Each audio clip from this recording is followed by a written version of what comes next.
আমরা যেটা শুরু করব সেটা হচ্ছে ইলেকট্রনিক্স। আমরা ইলেকট্রনিক্স পার্টটা আজকে শুরু করতে যাচ্ছি। তো প্রথমেই ইলেকট্রনিক্স পার্ট আমরা যেভাবে করবো আর কি, আমরা ইলেকট্রনিক্স পার্টের যে বেসিক কনসেপ্ট গুলো একদম, অর্থাৎ একদম সেমিকন্ডাক্টর কাকে বলা হয় এখান থেকে শুরু করবো, যে what is semiconductor. Then P type semiconductor, N type semiconductor, এই দুইটা মিলে জাংশন তৈরি করব। আর পিএন জাংশন মানে ডায়োড, ডায়োড আসলে কি, কিভাবে কাজ করে, এই প্রত্যেকটা বিষয়, ফরওয়ার্ড ব্যাস কিভাবে, রিভার্স ব্যাস কি, ব্যারিয়ার ভোল্টেজ কি, এই প্রত্যেকটা বিষয় নিয়ে আগে আলোচনা করব, থিওরি নিয়ে পড়াশোনা করব। এরপরে আমরা ম্যাথমেটিক্সে যাব। কেননা আমরা যদি এই থিওরি গুলা, পারভেজ হোসেন কি বলছেন যে সাবজেক্ট ক্লাস হবে, ওটা আমাদেরও হয়নি, এই জন্য সবার একটা স্যার এটা ওনাকে দেওয়া আগেই হচ্ছে। বলছিলাম স্যার, ভাই জিজ্ঞেস করছিল তো এই জন্য। আচ্ছা, ঠিক আছে। তো দেখেন, ঠিক আছে, থ্যাংক ইউ। আমরা আজকে পড়বো তাহলে ইলেকট্রনিক্স। এখন কেউ কি আমারে বলতে পারবে যে ইলেকট্রনিক্স আসলে কি? যে কোনো একজন।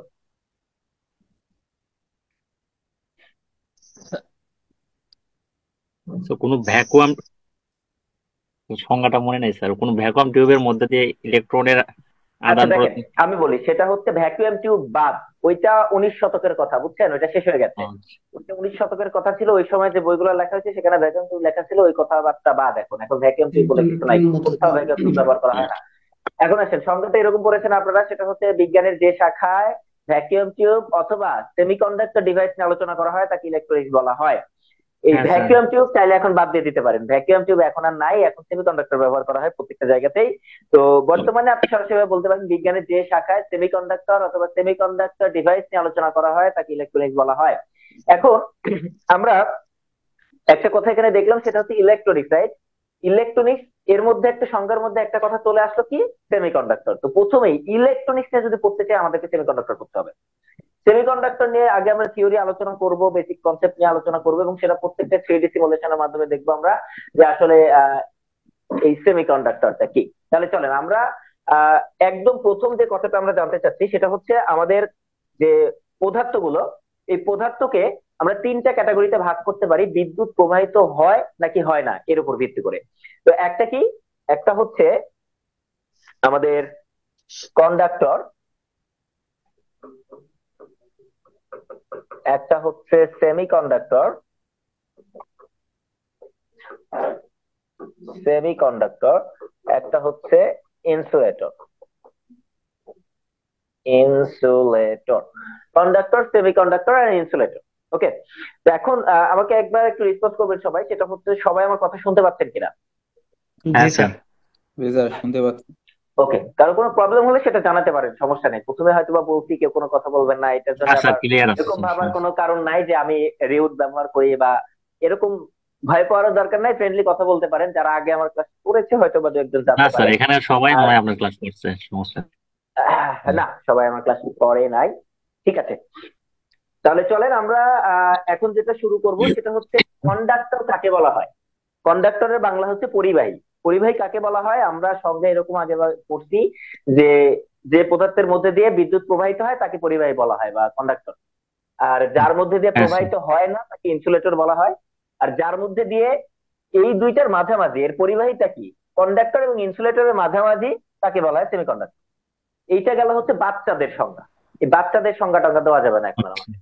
আমাদেরকে যে সংজ্ঞাটা দিতে হবে সেটা হচ্ছে কন্ডাক্টর কাকে বলা হবে, যার শেষ কক্ষপথে ইলেকট্রন সংখ্যা হবে 1 থেকে 3। এক যার থেকে শেষ তিন কক্ষপথে পর্যন্ত। ইলেকট্রন সংখ্যা হবে 1 থেকে 3, তাদেরকে বলা হবে কন্ডাক্টর। যার শেষ কক্ষপথে ইলেকট্রন সংখ্যা হবে 4, তাদেরকে বলা হবে সেমিকন্ডাক্টর। আর যার শেষ কক্ষপথে সেমিকন্ডাক্টর চার ইলেকট্রন থেকে সংখ্যা সাত হবে পর্যন্ত 5 স্যার। থেকে 8, তাকে বলা হবে, মানে 5-এর ওপরে, তাদেরকে বলা হবে হ্যাঁ স্যার। ইনসুলেটর। কেন? কেননা কন্ডাক্টর, একটা কন্ডাক্টর, এর মধ্যে দিয়ে যদি কারেন্ট প্রবাহিত হতে চায় তাহলে এর মুক্ত ইলেকট্রন থাকা লাগবে।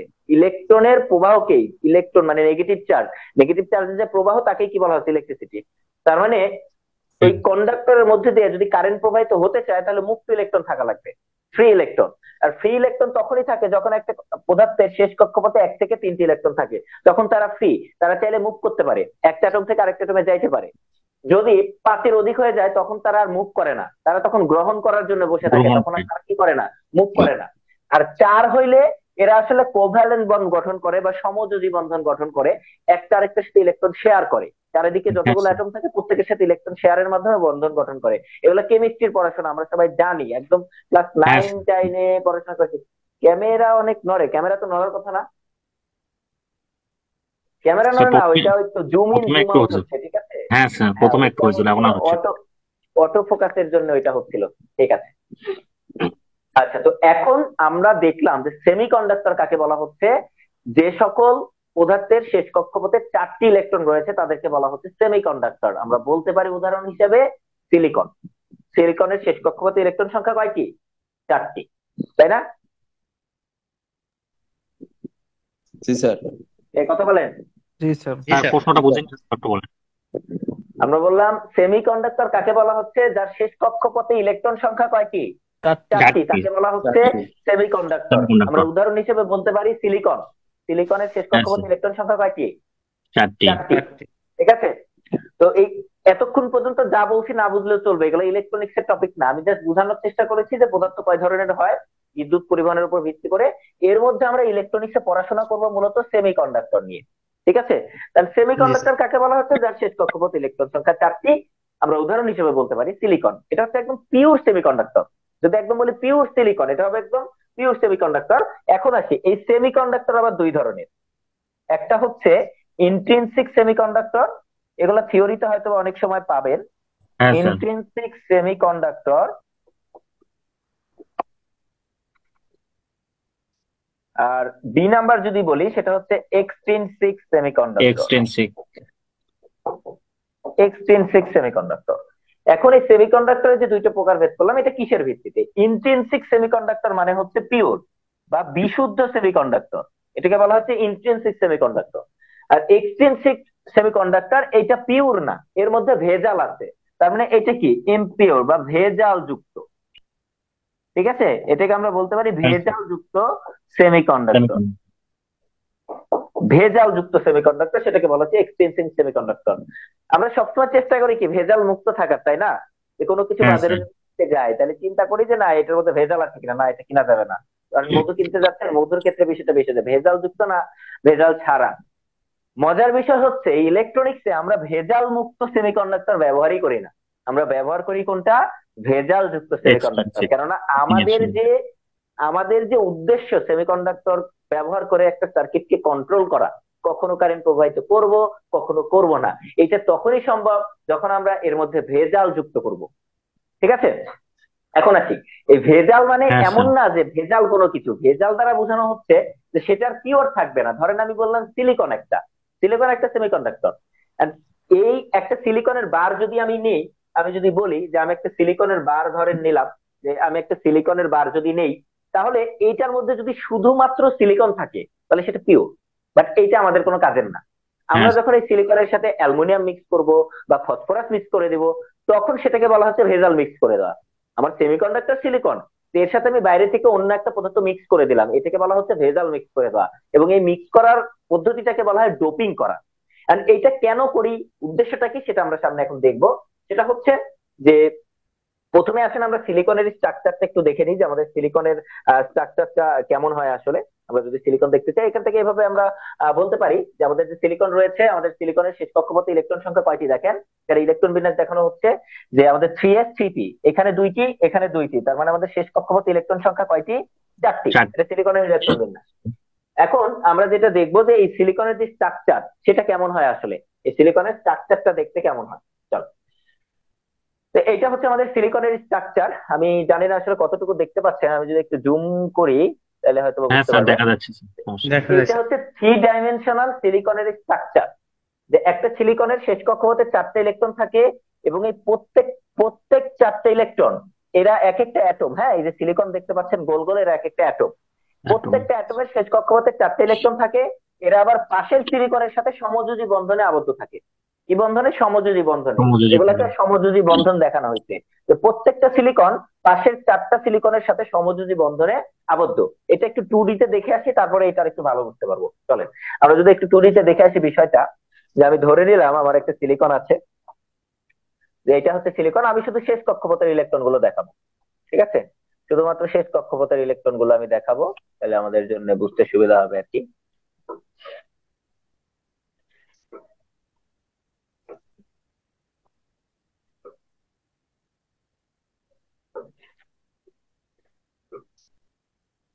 ওকে, চলেন, আমি বললাম এরা প্রত্যেকেই হচ্ছে সিলিকন। মনে হইতে পারে ভাই যে কি কথাবার্তা, কেমিস্ট্রি ইলেকট্রনিক্স পড়তে আসলাম, না এসে ভাই, দেখতেছি সমস্যা এখন নেই। ভাই কেমিস্ট্রি পড়ানো শুরু করলো। হ্যাঁ, তো ইলেকট্রনিক্স পড়তে গেলে আগে একটু কেমিস্ট্রির ধারণা নিতে হবে, কেমিস্ট্রি একটু পড়তে হবে, ডিপার্টমেন্ট যদিও বা তারপরেও আমাদেরকে কেমিস্ট্রি একটু দেখতে হবে। ওকে, তো চলেন জি স্যার। এই জায়গা থেকে ক্লাসে একটু মনোযোগ দেওয়ার চেষ্টা করবেন। এইখান থেকে ক্লাসটা গুরুত্বপূর্ণ হতে চলেছে, এবং এই বেসিকটা যদি না বুঝি ভবিষ্যতে আমরা যখন ম্যাথ করতে যাব ডায়োডে, তখন বুঝতে পারবো না। তো এই জায়গা থেকে ক্লাসে একটু মনোযোগ দেওয়ার চেষ্টা করবো আমরা। এখন এই সিলিকনের শেষ কক্ষপথে আমার ইলেকট্রন থাকে 4টি করে। আমি বললাম এই 4টি হচ্ছে আমার ইলেকট্রন সিলিকনের শেষ কক্ষপথে। প্রত্যেকটাতে 4টা করে ইলেকট্রন দিয়ে দেন। সিলিকনের শেষ কক্ষপথে 4টা করে ইলেকট্রন। এই দেখেন, সামনে কিন্তু আহ বিবিএসসির পরীক্ষা আছে, সেইখানে হ্যাঁ আবার কি স্যার। হয়, থিওরি প্রশ্ন হয়। তো এগুলো কিন্তু গুরুত্বপূর্ণ। নর্মালি বুয়েট প্যাটার্নের পরীক্ষা হলে এগুলো আসবে না, কিন্তু অঙ্ক করতে গেলে এগুলো আমাকে জানতে হবে, ইঞ্জিনিয়ার আমাকে জানতে হবে বেসিক ক্লিয়ার করতে গেলে। কিন্তু শুধুমাত্র বেসিক ক্লিয়ার করার জন্যই না, সামনে যেহেতু বিপিএসসির পরীক্ষা, তার মানে এগুলো আমাদের গুরুত্বপূর্ণ। সেখানে সরাসরি থিওরি থেকে প্রশ্ন আসার সম্ভাবনা আছে, কেননা বিপিএসসির পরীক্ষা প্যাটার্নে অনেকগুলো থিওরি প্রশ্ন থাকবে। তো এগুলো একটু গুরুত্ব সহকারে পড়ার চেষ্টা করবেন আর কি। সেখানে সরাসরি বলে দিতে পারে, একটি হচ্ছে পি টাইপ সেমি কন্ডাক্টরের গঠন চিত্র দেখাইতে বলতে পারে, বা পি টাইপ সেমি কন্ডাক্টর কিভাবে গঠন করা হয়, এন টাইপ সেমি কন্ডাক্টর কিভাবে গঠন করা হয়। সেটা যদি আমি সিলিকনের স্ট্রাকচার না বুঝি, তাহলে ওইটা বুঝতে পারবো না। এখন আসলে এটা স্ট্রাকচারটা একটু বোঝার চেষ্টা করি। প্রত্যেকটা সিলিকনের শেষ কক্ষপথে ইলেকট্রন থাকে 4টা। ওকে, এখন এই প্রত্যেকটা শেষ কক্ষপথে যে ইলেকট্রন 4টা থাকলে এরা প্রত্যেকে সমযোজী বন্ধনের মাধ্যমে আবদ্ধ। আমরা সবাই ক্লাস 9-10-এ ডিপ্লোমাতে পড়েছি সমযোজী হ্যাঁ বন্ধন স্যার। কি।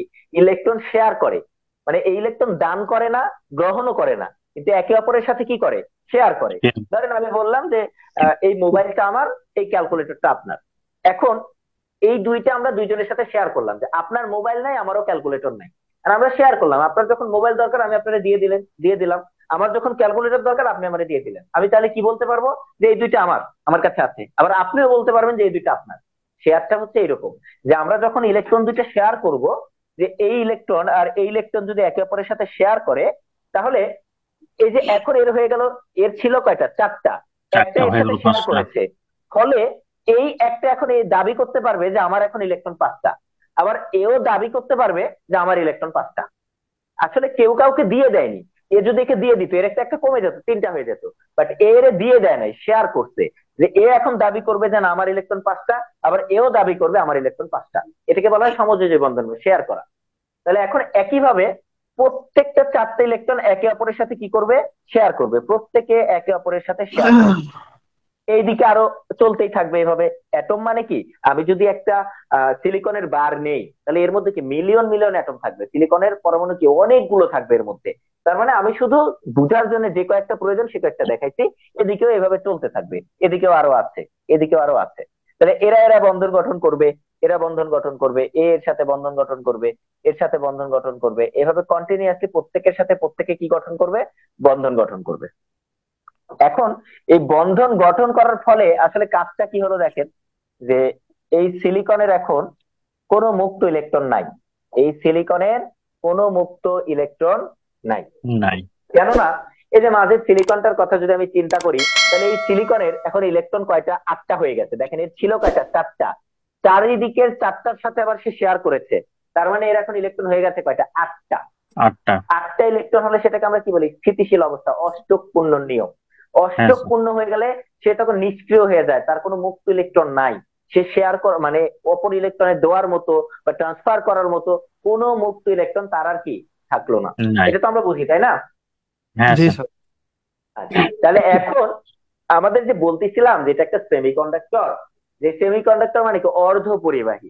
কখনো পরিবাহী, কখনো অপরিবাহী, কখনো ভালো পরিবাহী, কখনো খারাপ পরিবাহী। এই জন্য এর কি বলা হচ্ছে, কুপরিবাহী। তো এখন এই যে স্ট্রাকচার, আমি যখন একটা সিলিকনের কন্ডাক্টর নিব বা সিলিকনের একটা মেটাল নিব, তখন তো এরা ভাই প্রত্যেকে একে অপরের সাথে কি হয়ে যাবে, অষ্টপূর্ণ হয়ে যাবে। তাহলে এর তো কোনো মুক্ত ইলেকট্রনই নাই, এ কি এখন কোনো কারেন্ট ফ্লো করবে? না। না স্যার।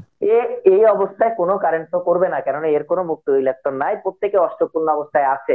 এই কারণে আমরা পিওর সেমিকন্ডাক্টর আসলে ব্যবহার করি না। বুঝতে পেরেছি? জি হ্যাঁ স্যার। তাহলে স্যার। এখন আমরা চাচ্ছি যে সেমিকন্ডাক্টরকে তার পোলারিটির উপর ভিত্তি করে দুই ভাবে ভাগ করা হয়, মানে চার্জ ক্যারিয়ারের উপরে ভিত্তি করে। কিসের উপর ভিত্তি করে বললাম, চার্জ ক্যারিয়ার। Charge carrier. দেখেন এইটা ছিল হচ্ছে বিশুদ্ধতা এবং অবিশুদ্ধতার উপর ভিত্তি করে দুই ভাগে ভাগ করা। আমি চার্জ ক্যারিয়ার উপরে ভিত্তি করে যে মেজরিটি, এটা বুঝতে পারবো একটু পরে, এখন যদি নাও বুঝি যে মেজরিটি চার্জ ক্যারিয়ার আসলে কি, কার্যপ্রণালী বুঝার পরে এটা বুঝে যাবো ইনশাআল্লাহ। তো মেজরিটি চার্জ ক্যারিয়ারের উপর ভিত্তি করে, পি টাইপ এবং এন টাইপের। হ্যাঁ, মেজরিটি চার্জ ক্যারিয়ারের উপরে ভিত্তি করে দুই ভাগে ভাগ করা যায়। একটা হচ্ছে পি টাইপ, একটা হচ্ছে N N type. N type, ঠিক আছে। আসলে পি টাইপ মানে কি? পি টাইপ মানে হচ্ছে পজিটিভ টাইপ। এই পি হচ্ছে পজিটিভের সংক্ষিপ্ত রূপ। পি টাইপ মানে হচ্ছে পজিটিভ পজিটিভ টাইপ, আর এন টাইপ মানে হচ্ছে নেগেটিভ। Negative type. আমরা এগুলা কিন্তু ডিপ্লোমাতে পড়ে আসছি, বেসিক ইলেকট্রনিক্সে কিন্তু এগুলো হ্যাঁ আমরা সব স্যার। পড়ে আসছি, কিন্তু ভুলে গেছি আমরা। অনেকদিন আগে পড়েছি বেসিক ইলেকট্রনিক্স, তো ভুলে গেছি। আমার কাজ হচ্ছে সেটা একটু রিস্টোর করে দেওয়া। এখন এই পি টাইপ, পজিটিভ টাইপ এবং নেগেটিভ টাইপ, আমাদের প্রশ্ন এরকম হতে পারে যে একটি পি টাইপ সেমিকন্ডাক্টর কিভাবে গঠন করা হয়, একটি এন টাইপ সেমিকন্ডাক্টর কিভাবে গঠন করা হয়, গঠন চিত্র সহকারে বর্ণনা করো। এবার আমরা সেটাই দেখবো যে একটা পি টাইপ সেমিকন্ডাক্টর কিভাবে গঠন করা হয়, একটা এন টাইপ সেমিকন্ডাক্টর কিভাবে গঠন করা হয়। তাহলে চলেন, আমরা এখানে যেটা দেখলাম এটা একটা সিলিকন। এখন আমরা এই সিলিকনে যদি কোনো একটা পঞ্চযোজী কোনো একটা মৌল এখানে বসাই, ওই যে বললাম না ভেজাল যুক্ত করব, এই সিলিকনের মধ্যে, এই প্রত্যেকটাই সিলিকন ছিল, এর মধ্যে একটা সিলিকন আমি সরিয়ে দিলাম, দিয়ে পঞ্চযোজী কোনো একটা মৌলক বসালাম। পঞ্চযোজী মানে বুঝিত নাকি, যার শেষ জার্মেনিয়াম কক্ষপথে ইলেকট্রন সংখ্যা হচ্ছে 5টা, 5টি। যার শেষ কক্ষপথে ইলেকট্রন সংখ্যা 5টি, সেটাকে কি বলা হয়? পঞ্চযোজী। ধরেন আমরা ওইখানে ফিরে যাই, আমরা যদি এইখানে একটু যাওয়ার চেষ্টা করি, এই যে 15 নাম্বার গ্রুপে যারা আছে এদের প্রত্যেকই শেষ কক্ষপথে ইলেকট্রন সংখ্যা কয়টি? 5টি। 5টি। তার মানে এই যে ফসফরাস যেটা আছে, এটা শেষ কক্ষপথের ইলেকট্রন সংখ্যা কয়টি? 5টি। এই যে 5টি। দেখেন কয়টি ইলেকট্রন সংখ্যা, এই যে 3s এ 2টা এবং 3p তে 3টা, তার মানে মোট কয়টা হলো? 5টা। 5টা। ঠিক আছে, তাহলে এর শেষ কক্ষপথে ইলেকট্রন সংখ্যা হচ্ছে 5টি। তাহলে আমরা এই সিলিকনের একটা অ্যাটম তুলে নিয়ে এইখানে যদি একটা ফসফরাস দিয়ে দিই, সিলিকনের একটা অ্যাটম তুলে নিয়ে এখানে কি দিয়ে দিলাম? ফসফরাস দিয়ে দিলাম। এন্ড ফসফরাসের ইলেকট্রন সংখ্যা ভাইয়া কয়টি? 5টি। তাহলে দেখেন আগে সিলিকন ছিল, তাই এখানে 4টে ইলেকট্রন চারিদিকে 4টার সাথে শেয়ার করে বন্ধন গঠন করেছিল, কিন্তু এবার তো ফসফরাসের আমার ইলেকট্রন সংখ্যা কয়টি? 5টি, তাই কিনা? তাহলে ফসফরাসের ইলেকট্রন সংখ্যা যেহেতু 5টি, তাহলে এর একটা ইলেকট্রন এখন বেশি আছে না? আগে ছিল সিলিকন, এখন কি দিয়ে দিয়েছি? ফসফরাস, একটা ভেজাল যুক্ত করে দিয়েছি। তাহলে এখানে এবার ইলেকট্রন সংখ্যা একটা বেশি আছে, তার মানে ইলেকট্রনের চার্জ কি ভাইয়া? নেগেটিভ। নেগেটিভ। তাহলে এখন এইরকম ভেজাল যদি আমি কয়েকটা যুক্ত করে দিই, আমার তো এখানে ইনফিনিটি পরিমাণে সিলিকন আছে, অ্যাটম আছে, তা আমি যদি এই অনেকগুলো সিলিকনের মধ্যে মাঝে মাঝে মাঝে মাঝে কিছু কি যুক্ত করে দিই? ফসফরাস যুক্ত করে দিই, তাহলে এখানে একটা ইলেকট্রন বেশি হয়ে যাবে। আবার আমি ধরে নিলাম আমি যদি এই জায়গাতে আরেকটা ফসফরাস যুক্ত করে দিই, তাহলে এখানেও কি একটা ইলেকট্রন বেশি হয়ে যাবে না? এবং এরা কিন্তু এখন মুক্ত ইলেকট্রন। দেখেন অলরেডি এরা অষ্টক পূর্ণ করে ফেলেছে, অষ্টক পূর্ণ করার পরে একটা ইলেকট্রন বেশি আছে, তার মানে এই কিন্তু ফ্রি ইলেকট্রন, এখন কিন্তু মুভ করতে পারবে। সঞ্চালন তাই কিনা? তাহলে আমি এইবার এই যত বেশি ভেজাল যুক্ত করব, তত বেশি কি হবে? নেগেটিভ চার্জ এখানে থাকবে, তত বেশি মুক্ত ইলেকট্রন এখানে থাকবে। এই যে এইবার এই ডায়াগ্রামের দিকে লক্ষ্য করেন তো, এইখানে কোন চার্জের আধিক্য থাকলো?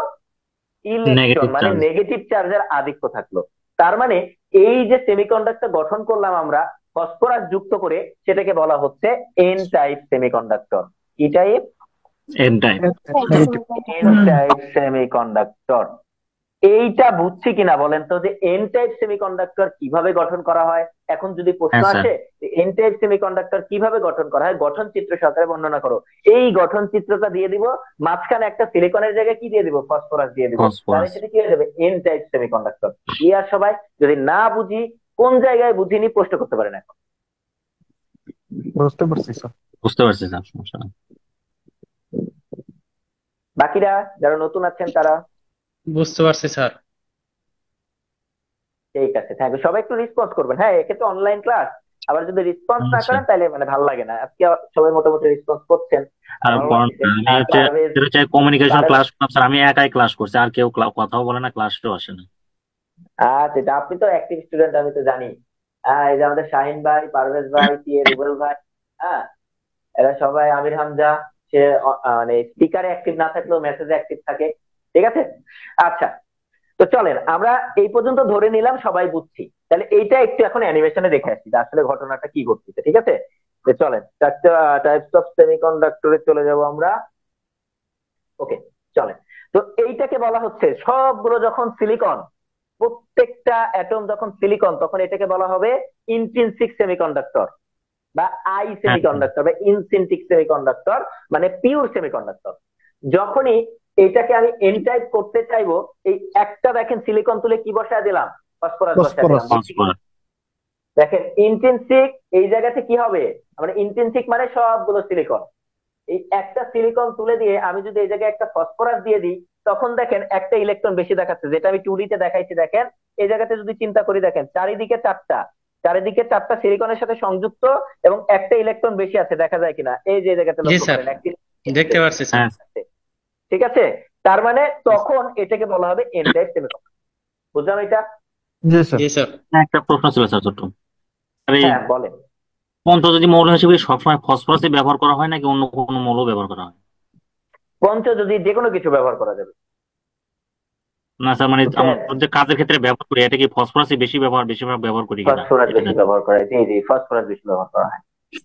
ঠিক আছে স্যার। ওকে, তাহলে এবার চলেন আমরা এবার চলে যাব হচ্ছে পি টাইপ সেমিকন্ডাক্টর কিভাবে বানানো যায়। চলেন, পি টাইপ। এবার আমরা পি টাইপ সেমিকন্ডাক্টর তৈরি করতে চাচ্ছি, এই জন্য ত্রিযোজী যে কোনো একটা মৌল সংযুক্ত করতে হবে। এবার পঞ্চযোজী করছি, একটা ইলেকট্রন বেশি।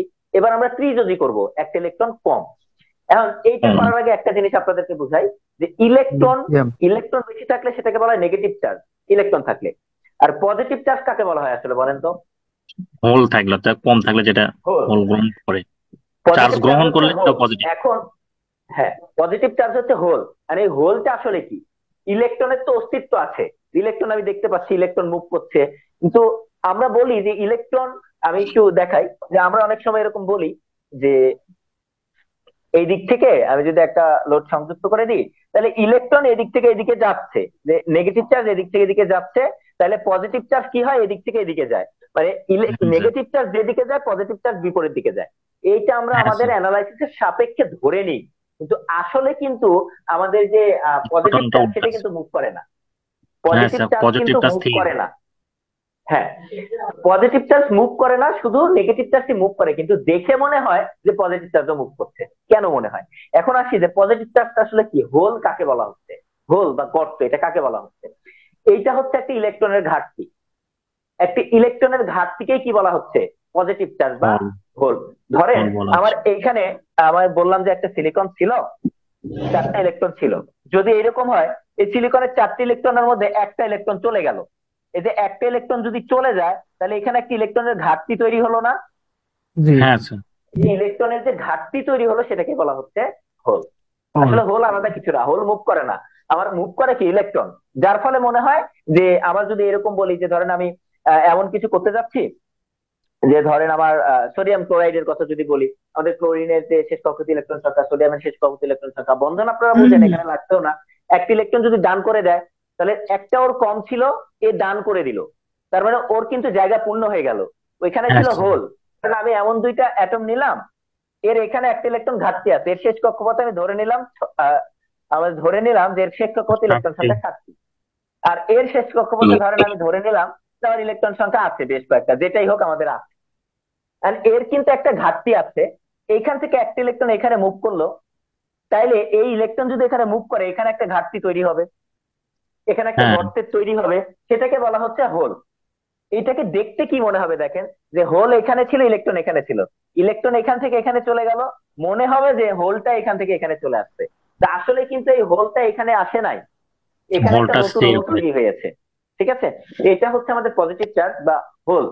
ঠিক আছে, তাহলে ইলেকট্রন বেশি থাকলে সেটাকে আমরা বলি নেগেটিভ চার্জের আধিক্য, যদি হোল থাকে তাহলে কি বলবো, পজিটিভ চার্জের পজিটিভ চার্জের আধিক্য।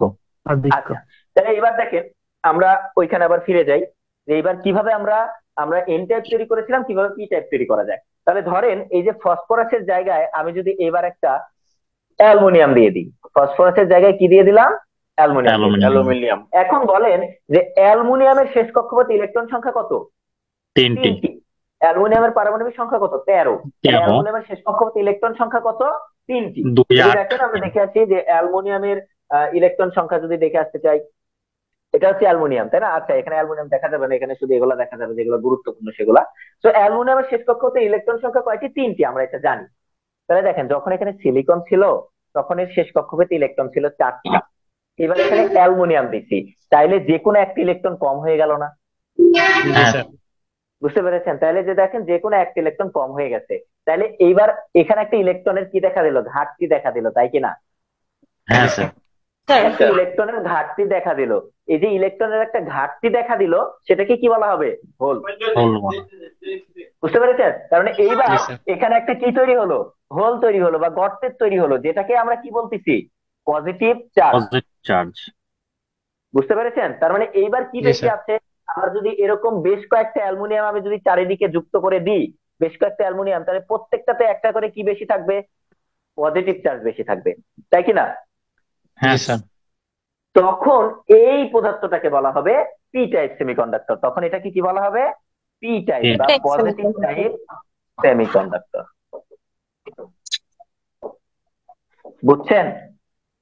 হ্যাঁ জি স্যার যে স্যার, ক্লিয়ার। যখন বুঝতে আমি পারছি থ্রি স্যার। যদি কোনো মৌল এখানে দিব, তখন একটা হোলের তৈরি হবে, তাই এটাকে তখন কি বলা হবে? Positive type semiconductor. ক্লিয়ার সবাই? জি স্যার। হ্যাঁ স্যার। আচ্ছা, এইটাও এখানে যদি আমরা দেখতে চাই যে আমরা পজিটিভ টাইপ একটা দেখতে চাচ্ছি, তাহলে দেখেন এটা ছিল আমাদের সিলিকন, ঠিক আছে? ইন্ট্রিনসিক টাইপ প্রত্যেকটাই কি ছিল? সিলিকন। আর এই সিলিকন গুলোর মধ্যে থেকে আমরা যদি পি টাইপ করতে চাই, তাহলে একটাকে তুলে দিয়ে সেখানে কি বসাইতে হবে? একটা ত্রিযোজী মৌল বসাইতে হবে। বা এটাকে আমরা কি বলতে পারি? ত্রিযোজী মৌল। এটাকে আমরা এরকম বলতে পারি যে অ্যালুমিনিয়াম বসাইছি। একটু দেখি লেখাগুলো, দেখছি চলে গেছে, লেখাগুলো আসে কিনা। আচ্ছা, লেখাটা এখন এই মুহূর্তে আসতেছে না, আমি বুঝে নেন। এই নীল গুলা কি আছে? সিলিকন। আর মাঝখানে যে একটা সরিয়ে দিয়ে আমি দিলাম, এটা হচ্ছে আমাদের অ্যালুমিনিয়াম। তাহলে আগের বার যখন আমি ফসফরাস দিয়েছিলাম, তখন আমার এখানে কি তৈরি হয়েছিল? একটা ইলেকট্রনের আধিক্য দেখা দিচ্ছিল। এইবার যখন আমি দেখেন এই জায়গাটাতে অ্যালুমিনিয়াম দিয়েছি, তখন দেখেন একটা হোল ক্রিয়েট হয়েছে, দেখা যাচ্ছে? জি হ্যাঁ জি স্যার। স্যার। একটা গর্ত দেখানো হয়েছে। প্রত্যেকটা লাল কালারে দেখেন কি দেখানো হয়েছে? একটা করে গর্ত দেখানো হয়েছে। এই যে খেয়াল করেন, এখানে একটা গর্ত দেখানো হয়েছে, তার মানে একটা করে হোল ক্রিয়েট হয়েছে। এটাকে বলা হচ্ছে পি টাইপ সেমিকন্ডাক্টর। ওকে? জি হ্যাঁ স্যার। স্যার। আচ্ছা, তাহলে আমরা এন টাইপ, হ্যাঁ আমি যেমন বলেছেন, তার মানে এন টাইপ নেগেটিভ আর পি টাইপ পজিটিভ, একদম। তাহলে আমরা এন টাইপ এবং পি টাইপ আলাদাভাবে দেখলাম। এইবার আমরা যেটা দেখবো সেটা হচ্ছে এদের মাধ্যমে আসলে কি করা হয়। আমরা পিএন জাংশন অনেক শুনেছি না? জি স্যার। হ্যাঁ জি স্যার। পরীক্ষায় থাকে স্যার। বিশেষ করে ইলেকট্রনিক্স এর যারা ছিলাম তারা তো অনেক শুনেছি, ইলেকট্রিক্যালেও শুনেছি। পিএন জাংশন, তো আমরা এবারে সেই পিএন জাংশন নিয়ে পড়াশোনা করব, যে পিএন জাংশন আসলে কিভাবে তৈরি করা হয় আর এটা আসলে কি, সেটা একটু বোঝার চেষ্টা করব, যে পিএন জাংশন। চলে, এখন পিএন জাংশন, জাংশন মানে সংযোগ স্থল, বুঝছেন? অনেকগুলো জিনিস যেখানে সংযোগ করা হয় সেটাকে জাংশন বলা হয়। আচ্ছা। তাহলে আমরা যে বলি না রেলওয়ে জাংশন, যেখানে অনেকগুলো রেল লাইন আর কি সংযোগ করা হয়, সেটাকে কি বলা হয়? জাংশন বলা হয়। তাহলে এখন পিএন জাংশন মানে কি বুঝতেছি? একটা পি টাইপ একটা একটা এন পি টাইপ টাইপ একটা এন টাইপ সেমিকন্ডাক্টরকে যদি সংযোগ করে সেমিকন্ডাক্টর। দিই, তাহলে সেটাকে বলা হবে পিএন পিএন জাংশন। তার মানে হ্যাঁ, তাহলে আমরা এখানে একটা পি টাইপ নিব, যে ধরলাম এটা হচ্ছে আমাদের একটা পি টাইপ, ঠিক আছে? আর এটাকে আমি বললাম একটা এন টাইপ সেমিকন্ডাক্টর। ওকে, তো আমি এটাকে বললাম পি টাইপ, এটাকে বললাম এন টাইপ। এখন দেখেন আমরা পি টাইপ এন টাইপ বলতে কি বুঝি? এতক্ষণে কিন্তু এটা বুঝে গেছি। পি টাইপ মানে এখানে কি চার্জ আছে? Positive positive. Charge. Positive charge. হ্যাঁ, এখানে অনেকগুলো পজিটিভ চার্জ আছে। আর এন টাইপ মানে কি জানি আমরা? এখানে অনেকগুলো কি আছে? Negative charge. Negative negative charge আছে। নেগেটিভ চার্জ মানে কি? ইলেকট্রন আছে আসলে। এইখানে কি আছে? হোল আছে, এখানে কি আছে? ইলেকট্রন আছে। তো এখন যখনই একটা পি টাইপ এবং একটা এন টাইপ সেমিকন্ডাক্টর আমি একত্রিত করব, এইখানে যে কাজটা হবে, যে এইখানে কি ইলেকট্রনের অভাব আছে, মানে হোল হ্যাঁ আছে, আর এইখানে ইলেকট্রনের আধিক্য আছে, ফ্রি ইলেকট্রন আছে। তার মানে এই দুইটাকে যখন আমি পাশাপাশি রাখবো, এই ইলেকট্রন গুলো এখানে যেতে চাইবে না। জি স্যার। হ্যাঁ জি negative charge positive charge, negative charge positive charge একে অপরকে কি করে? আকর্ষণ করে। আকর্ষণ করে। এই মুক্ত ইলেকট্রন গুলো এই যেখানে ইলেকট্রনের অভাব আছে সেই অভাবটা পূরণ করতে চাইবে। তো যার ফলে যে ঘটনাটা ঘটবে, আমি একটু জুম করে দেখাই। তাহলে যার ফলে এই যে ইলেকট্রন, এখানে যে একটা ইলেকট্রন, এই ইলেকট্রন এইখানে যে হোলটা আছে এর জায়গাটা পূরণ করবে, এই ইলেকট্রনটা এর জায়গা পূরণ করবে, এই ইলেকট্রনটা এর জায়গা পূরণ করবে। এই যে এইখানকার পজিটিভ চার্জ এবং নেগেটিভ চার্জ, এইভাবেও বলতে পারি হোল এবং ইলেকট্রন, এই ইলেকট্রন গুলো এখানে গিয়ে হোল গুলো কি পূর্ণ করে দিল না? জি হ্যাঁ স্যার। স্যার। জি স্যার। এই যে ইলেকট্রন গুলো বা নেগেটিভ চার্জ এবং পজিটিভ চার্জ একে অপরকে কি করে দিল? নালিফাই করে দিল। নালিফাই করা মানে নাল করে দিল বা শূন্য করে দিল। এই পাশে নেগেটিভ চার্জ ছিল, এই পাশে কি ছিল? পজিটিভ চার্জ ছিল। এই ইলেকট্রন গুলো এর কাছাকাছি যে অ্যাটম গুলো আছে, দেখেন এই পি টাইপের, এর কাছাকাছি যে অ্যাটম গুলো আছে, এই অ্যাটম গুলোতে, এর কাছাকাছি যে অ্যাটম গুলো ছিল, এই অ্যাটম গুলো একটা অপরটাতে বন্ধন গঠন করার মাধ্যমে এই ইলেকট্রন গুলো, এই হোল গুলো পূর্ণ করে দেওয়ার মাধ্যমে এই চার্জ গুলোকে নালিফাই করে দিল। এদের মধ্যে এখন আর কি নাই? কোনো চার্জ নাই, এরা কি হয়ে গেল? নিষ্ক্রিয় হয়ে গেল, তাই কি না? হ্যাঁ স্যার। এখন এরা যখন নিষ্ক্রিয় হয়ে গেল, মাঝখানের এই অংশটুকু এখন আবার ইনসুলেটরের আকার ধারণ করবে। মাঝখানের এই অংশটুকু এখন কিসের মতো আচরণ করবে? ইনসুলেটরের মতো। ইনসুলেটর। নিষ্ক্রিয় হয়ে গেছে। তো এই যে এরা একটা নিষ্ক্রিয় হয়ে গেল, আমি যখন একটা পি টাইপ একটা এন টাইপ সেমিকন্ডাক্টর একসাথে সংযোগ করলাম, এটাকে বলা হচ্ছে পিএন জাংশন। আর এই পিএন জাংশন তৈরি করার ফলে মাঝখানে একটা রিজিয়ন তৈরি হলো। এই রিজিয়নটার নাম দেওয়া হচ্ছে ডিপ্লেশন রিজিয়ন। এই রিজিয়নটার নাম কি? Depletion depression region. এরা এখন ইনসুলেটরের মতো আচরণ করবে এবং এই পাশ থেকে আর কোনো ইলেকট্রনকে এই পাশে প্রবাহিত হতে দিবে না। নরমালি অবস্থায় স্যার। হ্যাঁ, তাহলে এই পাশ থেকে এখন পর্যন্ত যা দেখেছি আর কি, আমরা তো স্টেপ বাই স্টেপ সামনে যাচ্ছি। হ্যাঁ স্যার। এখন পর্যন্ত এই ইলেকট্রন গুলো এই পাশে আর প্রবাহিত হতে দিবে না, ঠিক আছে? তো এখন হ্যাঁ, আমার তো উদ্দেশ্য কি? আমার তো সেমিকন্ডাক্টরের মধ্যে দিয়ে কারেন্ট তো প্রবাহিত করতে হবে। হ্যাঁ এখন এই দেখেন, এটাই পিএন জাংশন, এটাই কিন্তু ডায়োড। এটাই পিএন জাংশন, এটাই কি? ডায়ন। ডায়োড। যেটাই পিএন জাংশন সেটাই ডায়োড। ডায়োড কিন্তু ভাই আলাদা কিছু না, এই পিএন জাংশনকেই কি বলা হয়? ডায়োড। ডায়োড বলা হয়। এখন আসি, আমার উদ্দেশ্য হচ্ছে এর মধ্যে দিয়ে কারেন্ট প্রবাহিত করতে হবে এট এনি কস্ট। কিন্তু আমরা দেখলাম যখন এই দুইটাকে পাশাপাশি নিয়ে আসলাম, এই ইলেকট্রন গুলো আর ফ্লো করতে পারছে না। তাহলে আমাকে এখন এক্সটার্নালি একটা বায়াস করতে হবে। বায়াস করা মানে কি? তাকে উৎসাহিত করা, এক্সাইট করা। এক্সটার্নাল কোনো একটা সোর্সের মাধ্যমে এখন একে বায়াসিং করতে হবে, যেন এই ইলেকট্রন গুলো এদিকে প্রবাহিত হতে পারে, ঠিক আছে? হ্যাঁ হ্যাঁ তো স্যার। এখন জি স্যার। এই বায়াসিং আবার দুই ধরনের। এই বায়াসিং কয় ধরনের? দুই দুই ধরনের। ধরনের। বায়াসিং হচ্ছে, একটা হচ্ছে, হ্যাঁ এক্স্যাক্টলি, আপনারা তো ভালোই পারেন দেখি। তো একটা হচ্ছে ফরওয়ার্ড বায়াস, ফরওয়ার্ড বায়াস, আরেকটা হচ্ছে রিভার্স বায়াস। এই কেউ বলতে পারবেন ফরওয়ার্ড বায়াস কি আর রিভার্স বায়াস কি? ফরওয়ার্ড বায়াস হচ্ছে পজিটিভ পজিটিভ, আর রিভার্স বায়াস হচ্ছে নেগেটিভ এবং পজিটিভ। আচ্ছা, ঠিক বলেছেন, কিন্তু এগুলো আর কোনোদিন বলবেন না, ঠিক আছে? অ্যাজ এ ডিপ্লোমা ইঞ্জিনিয়ার কেউ যদি ভাই এই কথা বলে যে পজিটিভের সাথে পজিটিভ দিলে ফরওয়ার্ড আর নেগেটিভের সাথে নেগেটিভ দিলে ফরওয়ার্ড, আর যদি পজিটিভের সাথে নেগেটিভ দিয়ে দেয় তাহলে রিভার্স, এই কথা যে বলবে সে আসলে ডিপ্লোমা ইঞ্জিনিয়ার এখনো হতে পারেনি পরিপূর্ণ। আমি পার্সোনালি এটা মনে করি, এটা একটা সাধারণ মানুষ বললে ঠিক আছে যে পজিটিভের সাথে পজিটিভ দিলে সেটাকে ফরওয়ার্ড বলা হচ্ছে, নেগেটিভের সাথে নেগেটিভ দিলে ফরওয়ার্ড বলা হচ্ছে, আর যদি উল্টা করে দিই যে পজিটিভের সাথে নেগেটিভ দিয়ে দিই তাহলে রিভার্স। এটা একদমই বাচ্চাদের মতো একটা সংজ্ঞা, এটা দেওয়া যাবে না, সামনে আর কোনোদিন দিবেন না। যদি ভাইবা বোর্ডে কোনোদিন ফেস করেন বলবেন না এটা, ঠিক আছে? তাহলে কি ফরওয়ার্ড কি রিভার্স এটা এখন একটু বোঝার চেষ্টা করব। আবার যে শুধুমাত্র পজিটিভের সাথে নেগেটিভ দিলেই রিভার্স হবে, বাকি সময় যে রিভার্স হবে না, এটা সম্পূর্ণ ভুল একটা কথা। আমরা যখন এখন ম্যাথমেটিক্স করবো তখন দেখতে পাবো যে পজিটিভের সাথে পজিটিভ দেওয়া থাকবে, তারপরেও এটা রিভার্স হবে। কখন হবে আমরা দেখবো, ঠিক আছে? সামনে দেখবো, উত্তর পেয়ে যাবেন ইনশাল্লাহ। তো এখন আসেন ফরওয়ার্ড বায়াস কি আর রিভার্স বায়াস কি সেটা আমি বলি। এখন এই দুই রকম বায়াস আমি বিশ্লেষণ করতেছি। ধরেন আমি বুঝিই না ফরওয়ার্ড কি রিভার্স কি, আমি দেখলাম যে এখানে ইলেকট্রন যাচ্ছে না, এটা একটা কন্ডাক্টর, এর সাথে এখন আমি একটা সোর্স যুক্ত করে দেবো। কি যুক্ত করবো? একটা সোর্স যুক্ত করবো। তাহলে আমি এর দুই প্রান্তে একটা সোর্স যুক্ত করে দিলাম, ঠিক আছে? এর দুই প্রান্তে একটা সোর্স যুক্ত করে দিলাম, মানে একটা ব্যাটারি যুক্ত করলাম। ওকে, এখন এই ব্যাটারির চিহ্ন তো আমরা বুঝি, তাই না? যে দাগটা বড় থাকে সেটা কি পজিটিভ প্রান্ত, যে দাগটা ছোট থাকে সেটা কি নেগেটিভ। ওকে, অ্যানোড আর ক্যাথোড। তাহলে এখন আমাদের নেগেটিভ মানে কি? Negative charge. আমরা বলি না ব্যাটারিতে চার্জ শেষ হয়ে গেছে, আসলে চার্জ মানে কি? ব্যাটারির চার্জ মানে কি? এই যে নেগেটিভ চার্জ আর কি পজিটিভ চার্জ। Positive charge. তাহলে এখন এইটা একটা তারের মাধ্যমে সংযোগ করছি তো, তাই না? হ্যাঁ জি স্যার এটাকে তারের মাধ্যমে সংযোগ করছি। তার মানে এইটা একটা কন্ডাক্টর, এটা কি একটা কন্ডাক্টর, কন্ডাক্টর একটা তারের মাধ্যমে আমরা সংযুক্ত করেছি। আর কন্ডাক্টরে কি থাকে? অসংখ্য মুক্ত ইলেকট্রন থাকে, রাইট? জি হ্যাঁ জি স্যার কন্ডাক্টরে অনেকগুলো মুক্ত ইলেকট্রন আছে। তার মানে এইখানে এই কন্ডাক্টরের প্রত্যেকটা জায়গাতেই কি আছে? মুক্ত ইলেকট্রন আছে, ইলেকট্রনিক্স ইলেকট্রন আছে, এই প্রত্যেকটা জায়গাতে ইলেকট্রন মুক্ত আছে। ইলেকট্রনিক্স। ওকে, তাহলে এইবার দেখেন আমরা কি জানি? একই ধর্মী দুইটি চার্জ একে অপরকে কি করে? বিকর্ষণ করে। বিকর্ষণ জি আর স্যার বিপরীত ধর্মী দুইটি চার্জ একে অপরকে আকর্ষণ করে। আকর্ষণ তাহলে এবার চিন্তা করেন তো, এই ইলেকট্রন, এখানে কি চার্জ? Negative charge. এই ইলেকট্রন গুলোকে কি করবে? ধাক্কা দিচ্ছে স্যার ধাক্কা দিবে বিকর্ষণ করবে। বিকর্ষণ তার মানে করবো। দেখেন, নরমালি এখানে একটা বাধা ছিল, এই বাধার ফলে এই ইলেকট্রন গুলো এই পাশে যেতে পারছিল না। কিন্তু এখন যখন এখানে একটা সোর্স আমরা সংযুক্ত করে দিলাম, তখন এই ইলেকট্রন গুলোকে একটা ধাক্কা দিচ্ছে, এক্সটার্নাল একটা ফোর্স অ্যাপ্লাই করেছি আমরা, হ্যাঁ যার স্যার ফলে এই ইলেকট্রন গুলো এখন সামনের দিকে ধাক্কা দিবে, এ কে ধাক্কা দিবে, এ কে ধাক্কা দিবে। একে অপরকে ধাক্কা দেওয়ার ফলে এর ভেতরে যে ইলেকট্রন গুলো আছে এরা একটা শক্তি সঞ্চয় করবে।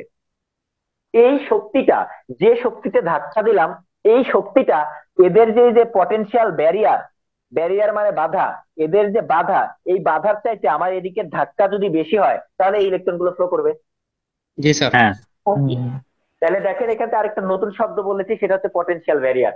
আসলে এই যে ডিপ্লেশন রিজিয়ন, এই ডিপ্লেশন রিজিয়নের যে ভোল্টেজ মানের এরা বাধা প্রদান করে বিপরীত দিক থেকে, সেটাকে বলা হয় পটেনশিয়াল ব্যারিয়ার বা ব্যারিয়ার ভোল্টেজ। ঠিক আছে, পটেনশিয়াল মানে তো বিভবের পার্থক্য বুঝি, পটেনশিয়াল মানে বিভব। তাহলে এই যে মাঝখানের যে ভোল্টেজটা, যদি সেটা সিলিকন হয় তাহলে সেই ভোল্টেজের মান হয় 0.7। 7 কত হয়? 0.7 0.7 যদি সিলিকন হয়। আমরা চাপ সামনে দিয়ে দিব কোনটা কি, যদি সিলিকন হয় তাহলে 0.7। তার মানে আমি যদি এইখানে 0.7 এর চাইতে কম, এখানে যে একটা সোর্স প্রয়োগ করলেই যে ইলেকট্রন প্রবাহিত হবে এমন কিন্তু না। এখানে যদি 0.1 ভোল্টেজ প্রয়োগ করি তাহলে এখানকার বাধার থেকে এইখানকার ধাক্কাটা কম, তার মানে ইলেকট্রন প্রবাহিত হবে না। হবে না। হবে না ঠিক আছে, যখন এখানে 0.7 এর থেকে বেশি ভোল্টেজ অ্যাপ্লাই করব, মানে ধরে নেন আমি এখানে 2 ভোল্টেজ অ্যাপ্লাই করলাম, তখন এই বাধার থেকে এখানকার চাপটা কি বেশি। বেশি তার ফলে এই ইলেকট্রন গুলো একটা এনার্জি সঞ্চয় করবে, যে এনার্জির ফলে যে ধাক্কাটা এখান থেকে অনুভব করবে, এই ধাক্কার ফলে এই পটেনশিয়াল ব্যারিয়ারটা ভেঙে গিয়ে এই ইলেকট্রন গুলো এবার কি করবে? মুভ করা শুরু করবে এবং কন্টিনিউয়াসলি এভাবে মুভ করতে থাকবে, কন্টিনিউয়াসলি কি করতে থাকবে? মুভ করতে থাকবে। কেননা এই যে ইলেকট্রন গুলো এদিকে থাকবে, এখানে এখন নেগেটিভ চার্জ তৈরি হয়ে যাবে, আবার এখানে কি পজিটিভ চার্জ। এদিক থেকে দেখেন ইলেকট্রন গুলো বিপরীত চার্জকে ধাক্কা দিচ্ছে, আবার এই দিক থেকে পজিটিভ চার্জ নেগেটিভ চার্জকে কি করছে? আকর্ষণ করছে। বুঝতে পেরেছি? এদিক থেকে হ্যাঁ, ধাক্কা দিচ্ছে, এদিক থেকে কি করছে? আকর্ষণ করছে। তার মানে এই যে ধাক্কা এবং আকর্ষণ দুইটার ফলে একটা কি হবে? সার্কুলেটিং কারেন্ট প্রবাহিত হওয়া কারেন্ট শুরু করবে। প্রবাহিত হয়। জি স্যার বুঝতে পেরেছি? জি স্যার। হ্যাঁ জি স্যার স্যার মানে এইটা কিন্তু ইলেকট্রনের ডিরেকশন। একটা জিনিস আবার ভুল করবেন না, সেটা কি? যে এইটা কিন্তু ইলেকট্রন প্রবাহের ডিরেকশন। ইলেকট্রন যেদিকে প্রবাহিত হয়, আমাদের সাইন কনভেনশন অনুযায়ী, প্রচলিত ডিরেকশন অনুযায়ী কারেন্ট কি হয়? তার বিপরীত দিকে বিপরীত দিকে প্রবাহিত হয়। এটা সবাই জানি তো নাকি? হ্যাঁ জি স্যার স্যার আমরা সবসময় কি ধরে নিই? ব্যাটারির পজিটিভ প্রান্ত থেকে কারেন্ট বের হয়, জানি না আমরা? হ্যাঁ জি স্যার জি স্যার কিন্তু এখানে কি দেখলাম? ইলেকট্রন কোন দিকে যায়? নেগেটিভ থেকে কিন্তু Negative যায় দিকে। ইলেকট্রন। কিন্তু আমরা যে সাইন কনভেনশন অনুযায়ী, প্রচলিত সাইন কনভেনশন অনুযায়ী আমাদের কারেন্ট ধরে নিই কি, যেদিক থেকে ইলেকট্রন যাচ্ছে কারেন্ট যাচ্ছে তার বিপরীত। বিপরীত দিকে। বিপরীত দিকে। উল্টো দিক থেকে। আচ্ছা, তাহলে এই পর্যন্ত কি বুঝলাম? দেখেন আমরা নরমালি দেখলাম দুইটাকে যখন এক জায়গায় করছি তখন একটা পটেনশিয়াল ব্যারিয়ার তৈরি হচ্ছে, যার ফলে ইলেকট্রন ফ্লো হচ্ছে না। কিন্তু আমরা এখন একটা এক্সটার্নাল সোর্স প্রয়োগ করলাম, সেটা যদি এই পটেনশিয়াল ব্যারিয়ার ভোল্টেজের থেকে বেশি হয় তাহলে এর মধ্যে দিয়ে এখন ইলেকট্রন ফ্লো হচ্ছে। তাহলে এটা একটা বায়াসিং, এই বায়াসিং এর নাম ফরওয়ার্ড বায়াসিং। কেন ফরওয়ার্ড বায়াসিং সেটা চিন্তা করেন। ধরে নেন আপনার কাছে একটা গাড়ি আছে, ঠিক আছে ভাই? আপনার কাছে ধরেন একটা গাড়ি আছে, এটা রোড, ঠিক আছে, এটা আপনার রোড। আমি বললাম আপনার কাছে একটা গাড়ি আছে, এখানে ধরেন এটা আপনার গাড়ি, ঠিক আছে, এটা আপনার ধরেন গাড়ি, এটা হচ্ছে সামনের দিক, হ্যাঁ গাড়ি। তাহলে আপনার কাছে একটা গাড়ি আছে, এই গাড়িটার দুইটা গিয়ার থাকে, একটা ফরওয়ার্ড গিয়ার একটা রিভার্স গিয়ার। আর কোনটাকে ফরওয়ার্ড বলা হয়, কোনটাকে রিভার্স? দেখেন এই গাড়ির সামনের দিক এইটা, তার মানে এই গাড়িটার নর্মালি কোন দিকে যাওয়া উচিত? এই দিকে। সামনের দিক। তো দেখেন গাড়ির আবার ফরওয়ার্ড কি রিভার্স কি, তাই না? রাস্তা তো দ্বিমুখী, আমি এই দিকেও যাইতে পারি এদিকেও যাইতে পারি। এই গাড়ি এখন এই দিকে হয়ে আছে, তাই সামনের দিকে গেলে তাকে কি বলা হয়? ফরওয়ার্ড। ফরওয়ার্ড। আবার পাশে যদি একটা এরকম রাস্তা থাকে যেখানে গাড়ি আবার এই দিকে উল্টা, ধরেন আমি বললাম যে গাড়ি এবার উল্টা, ঠিক আছে, গাড়ি এবার উল্টা, এটাই সামনের দিকে, তাহলে এই গাড়ির জন্য আবার ফরওয়ার্ড কোনটা? স্যার বাম পাশে। তাহলে এইটা এইটা, এইটা ফরওয়ার্ড। আর এই গাড়িটা যদি এখন এই দিকে যায় তাহলে কি বলা হবে? রিভার্স। রিভার্স। রিজার্ভ এই গাড়িটা যদি এই দিকে যায় তাহলে কি বলা হবে? রিভার্স। তার মানে ফরওয়ার্ড আর রিভার্স এটা একটা আপেক্ষিক বিষয়। এইদিকে গেলেও ফরওয়ার্ড বলা হচ্ছে, এটা এইদিকে গেলেও ফরওয়ার্ড বলা হচ্ছে, এটা একটা আপেক্ষিক বিষয়। তার মানে আমরা দেখলাম যে ফরওয়ার্ড কখন বলা হয়? যে স্বাভাবিক যে ঘটনা, যেদিকে যাওয়ার কথা ছিল সেদিকে গেলে সেটাকে কি বলা হয়? ফরওয়ার্ড। ফরওয়ার্ড। যদি তার বিপরীত দিকে যায় তাহলে বলা হয় রিভার্স। রিভার্স। তাহলে এখন চিন্তা করেন, আমি যখন এইখানে সোর্সটা দেই নাই তখন স্বাভাবিক ঘটনা কি? ইলেকট্রন এইদিকে যাবে, হ্যাঁ তাই স্যার। তো? জি স্যার। জি স্যার। ইলেকট্রন এইদিকে যাওয়াটা স্বাভাবিক ঘটনা। এখন এই সোর্সটা অ্যাপ্লাই করার ফলেও ইলেকট্রন কি স্বাভাবিক দিকেই যাচ্ছে না? জি স্যার, জি স্যার। হ্যাঁ ফরওয়ার্ড। স্যার। তার মানে এইটাকে বলা হচ্ছে ফরওয়ার্ড বায়াস। এখন এইটা ভাই আমরা শর্টকাটে মনে রাখি যে পজিটিভের সাথে পজিটিভ, এইটা কি পি টাইপ না? হ্যাঁ স্যার। এটা হচ্ছে পি টাইপ, এটা হচ্ছে এন টাইপ। এই যে দেখেন, পজিটিভের সাথে পি, নেগেটিভের সাথে এন।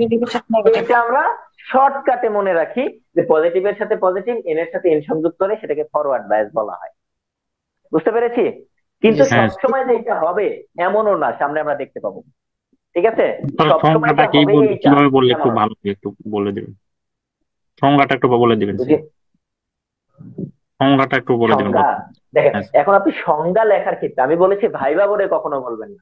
ভাইবা বোর্ডে আপনি এভাবে দাগিয়ে বুঝাবেন। আপনি যদি সংজ্ঞা লিখতে চান একদম, সেক্ষেত্রে আপনি বলতে পারেন যে একটা পি এন জাংশনের পি টাইপ সেমিকন্ডাক্টরের সাথে যদি ব্যাটারির পজিটিভ প্রান্ত সংযুক্ত করি এবং এন টাইপ সেমিকন্ডাক্টরের সাথে যদি ব্যাটারির নেগেটিভ প্রান্ত সংযুক্ত করি তাহলে সেটাকে আপেক্ষিক দৃষ্টিতে ফরওয়ার্ড বায়াস বলা যায়। সবসময় বলা যাবে না, তবে স্বাভাবিক অবস্থা আমরা বলতে পারি। আপনি এটা সংজ্ঞা দিলে যে কেউ ভুল দেবে এমন না, কিন্তু ভাইবা বোর্ডে কখনো এইভাবে উত্তর দিবেন না, তাহলে প্যাচ লাগানো শুরু করবে। কিরকম প্যাচ দিবে সামনে দেখাবো, এখন দেখালে বুঝবেন না। আসলে যখন আমরা ম্যাথমেটিক্সে যাব তখন বুঝতে পারবেন যে আসলে পি এর সাথে পি সংযোগ থাকলেই সেটাকে ফরওয়ার্ড বলা যাবে না। পি এর সাথে পি সংযুক্ত আছে, তারপরে সেটা কি হয়ে যাবে? রিভার্স হয়ে যাবে। একটু ধারণা দিই। এখন এইটা দেখেন, আমরা এটা কি পেলাম? একটা পিএন জাংশন বা ডায়োড।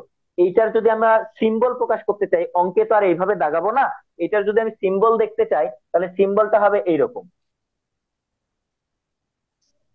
হ্যাঁ স্যার। এরকম হচ্ছে আমাদের সিম্বল ডায়োডের। তো এই ডায়োডের এই পয়েন্টটাকে বলা হয় পি, এই পয়েন্টটাকে বলা হয় এন। এন। ঠিক আছে? এবং ডায়োডে সবসময় পি থেকে এন এর দিকে কারেন্ট প্রবাহিত হতে দেয়। যদি এর বিপরীত দিকে হয় তাহলে আর কারেন্ট প্রবাহিত হতে দিবে না। যদি এর বিপরীত দিকে ফোর্স করি, দেখেন এইখানে যে সোর্সটা সংযোগ করেছি, এই সোর্সের কারেন্ট কোন দিকে? এইদিকে, হ্যাঁ। তাই না? এদিকে কারেন্ট প্রবাহিত হচ্ছে। এবার কিন্তু কারেন্ট প্রবাহিত হতে দিয়েছে, আমরা কিন্তু দেখলাম যখন আমরা ফরওয়ার্ড বায়াস দিয়েছি তখন এর মধ্যে দিয়ে ইলেকট্রন প্রবাহিত হচ্ছে, তার মানে কারেন্ট প্রবাহিত কি হতে দিয়েছে। ঠিক আছে? কিন্তু এই সোর্সটাই যদি এখন আমরা উল্টায় দিই, ওইটা বুঝাচ্ছি একটু পরে, এই সোর্সটাই যদি আমরা এখন একটু উল্টিয়ে দিই তাহলে কি ঘটনা ঘটবে দেখেন। এই সোর্সটাই আমরা একটু উল্টিয়ে দিলাম, ঠিক আছে? আমার এখানে একটা পি টাইপ, আবার এখানে বললাম একটা এন টাইপ। তো এটাকে আমি বললাম হচ্ছে পি টাইপ, এটাকে বললাম এন টাইপ। তার মানে এখানে প্লাস আছে, পজিটিভ চার্জ আছে, আর এখানে আছে আমাদের নেগেটিভ চার্জ। এইবার আমি যদি আমাদের সোর্সটাকে একটু ঘুরিয়ে দিই, এরম করে দিই,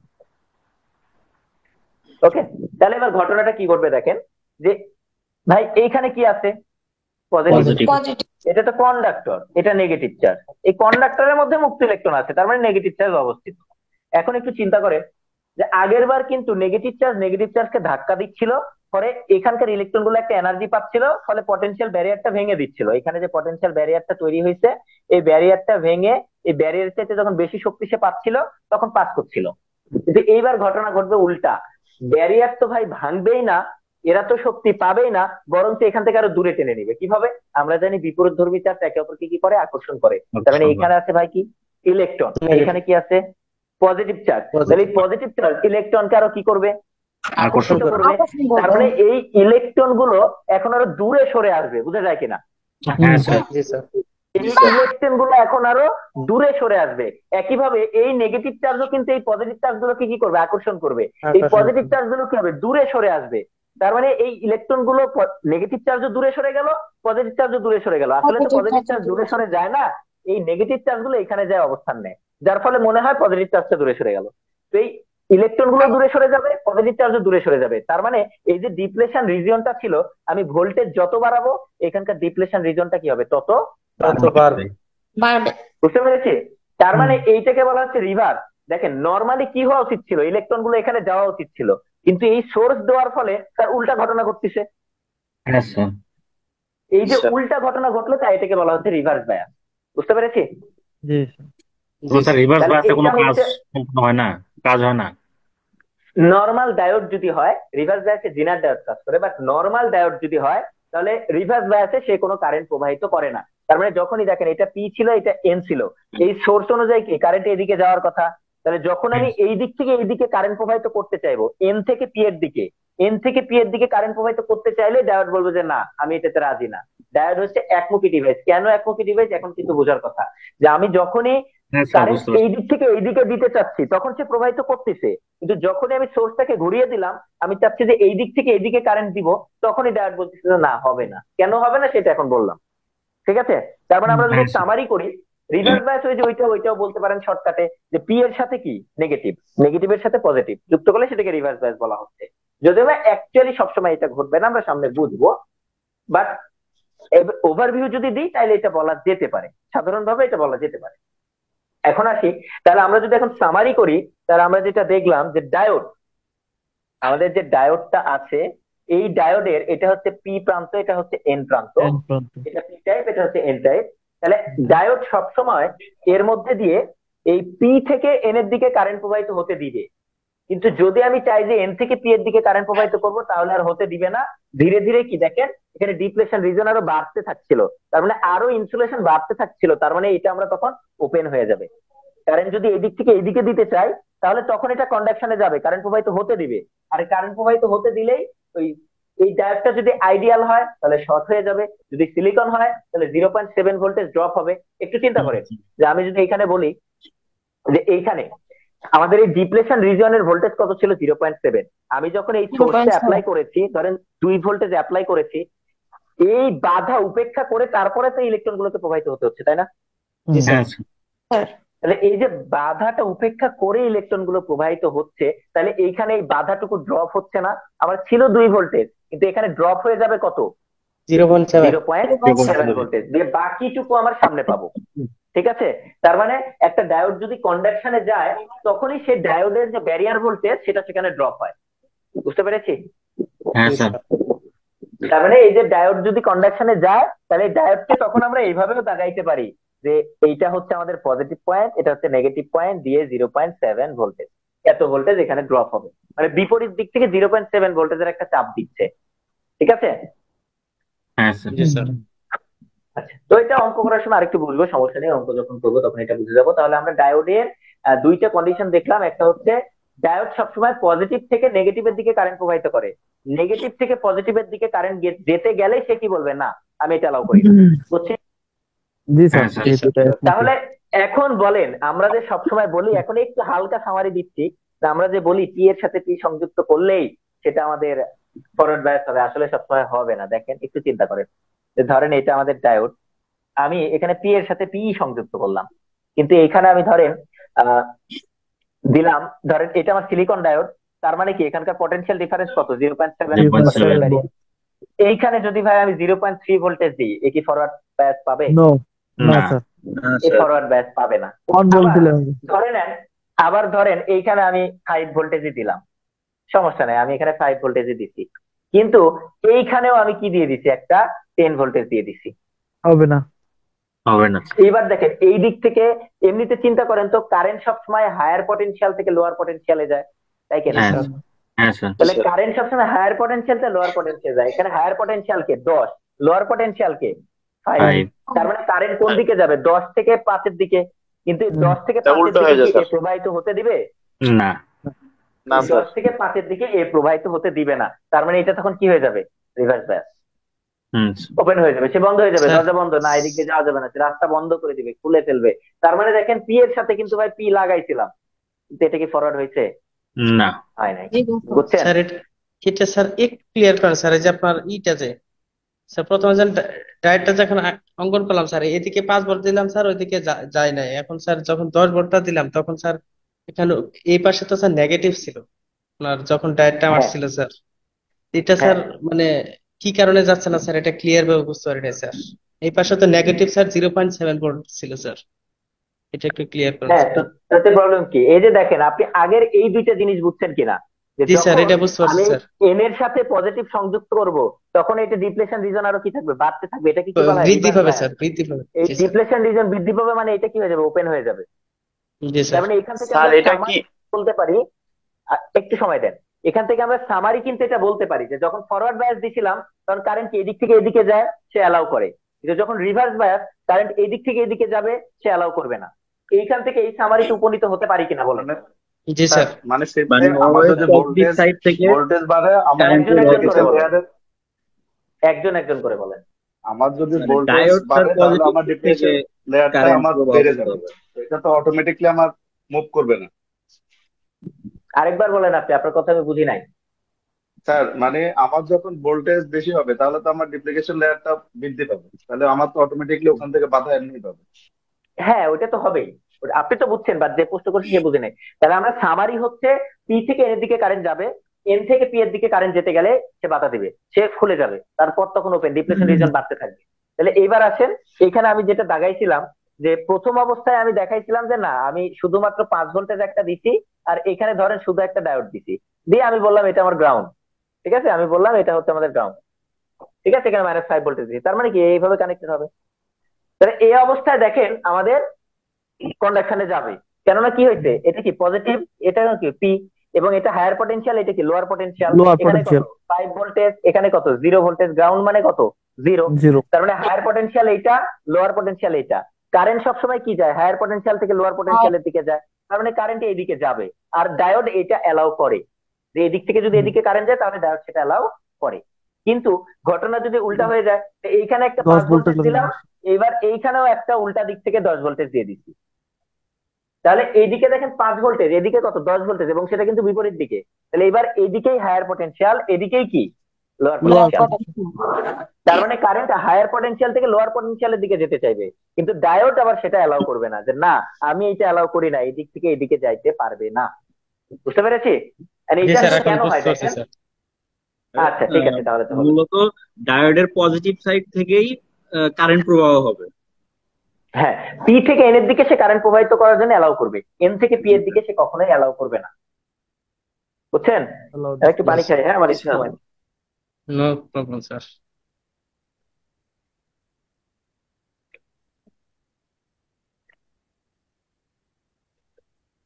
তো ক্লাস কতক্ষণ চলবে?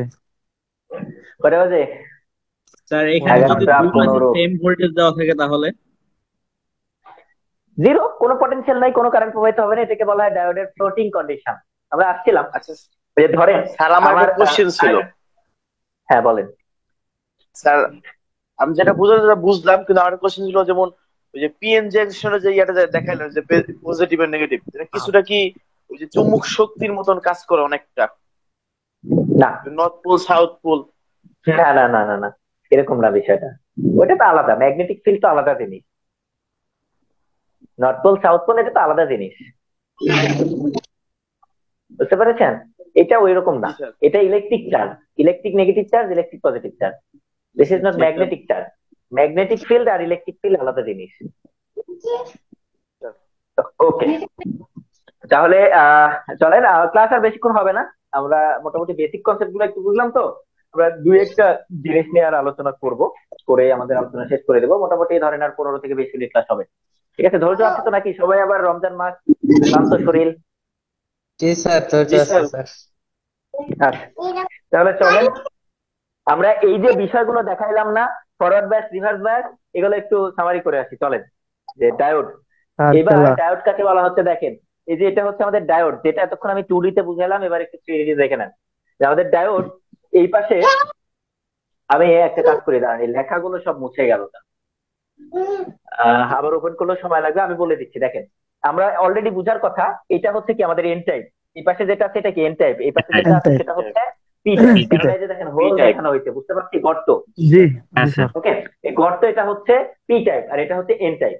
তাহলে নর্মালি যখনই আমি এটাতে কানেক্ট দিচ্ছি, দেখেন যখনই আমি এখানে কানেকশনটা দিচ্ছি, যখনই প্রথমে diode with no external voltage যদি আমি করতে চাই, ওকে এই বাবু কার? ঠিক আছে, দেখেন diode with no external voltage, আমি কোনো ভোল্টেজ সাপ্লাই দেই নাই, তখনই সংযোগ করার সাথে সাথেই এই যে দেখেন এখানে একটা ব্যারিয়ার তৈরি হয়ে গেল। এইখানকার যে ইলেকট্রন গুলো ছিল, এরা এইখানকার ইলেকট্রনের কি হোল গুলো পূর্ণ করে ফেলেছে। পূর্ণ করার ফলে এখানে একটা ব্যারিয়ার তৈরি হয়েছে না? হ্যাঁ জি স্যার। স্যার। এই ব্যারিয়ার তৈরি হওয়ার ফলে এই ইলেকট্রন গুলো আর যাচ্ছে না, গিয়ে ঘুরে আসতেছে, যাচ্ছে না। And এইটা যদি ভাঙতে চাই আমাকে এখানে এক্সটার্নাল একটা সোর্স অ্যাপ্লাই করতে হবে। তাহলে এবার আমরা দিলাম ধরেন ফরওয়ার্ড ভোল্টেজ। তো ফরওয়ার্ড ভোল্টেজ মানে কি, পজিটিভের সাথে পজিটিভ, নেগেটিভের সাথে নেগেটিভ। এইবার দেখেন বাধাটা ভেঙে ইলেকট্রন গুলো কি হচ্ছে, ফ্লো হচ্ছে, বুঝতে পারছি? জি স্যার। খুব এবার সুন্দর। ইলেকট্রন গুলো ফ্লো হচ্ছে। আর এইটাই যদি আমি রিভার্স কানেকশন করে দিতাম, যে ডায়োড উইথ রিভার্স বায়াস, কানেকশনটা যদি ঘুরিয়ে দিই, এবার দেখেন আমার ইলেকট্রন গুলো আরো দূরে সরে গেল, হোল গুলো আরো দূরে সরে গেল, যে পটেনশিয়াল স্যার। ব্যারিয়ার আরো কি হয়ে বাধা গেল, আরো বাড়ছে, হয়ে গেল। বাধা আগের থেকে বুঝতে অনেক বেড়ে পেরেছি? গেছে। তার মানে হ্যাঁ, স্যার। এটা ঘুরিয়ে দিলে আর কারেন্ট প্রবাহিত হবে না। ওকে, হ্যাঁ স্যার। আচ্ছা, এই বাচ্চা কার কাছে আছে সে একটু মিট করে রাখেন।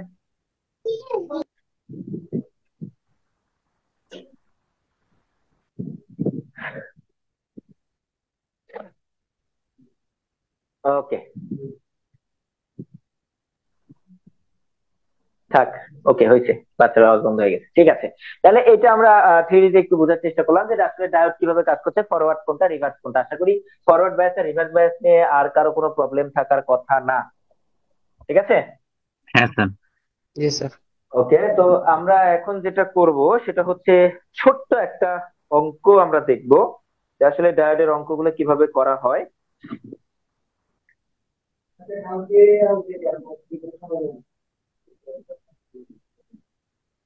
আমি একটা লিস্ট দিয়ে দিচ্ছি, আপনারা একটু লিস্টটা লিখে নেন, যে কার পটেনশিয়াল ব্যারিয়ার ভোল্টেজ কত, কোন ডায়োডের পটেনশিয়াল ব্যারিয়ার ভোল্টেজ কত, আমি একটু লিখে দিচ্ছি, আপনারা একটু লিখে নেন। হ্যাঁ, ঠিক আছে। 0 1 যদি সিলিকন হয় তাহলে পটেনশিয়াল ভোল্টেজ হচ্ছে 0.7 ভোল্টেজ।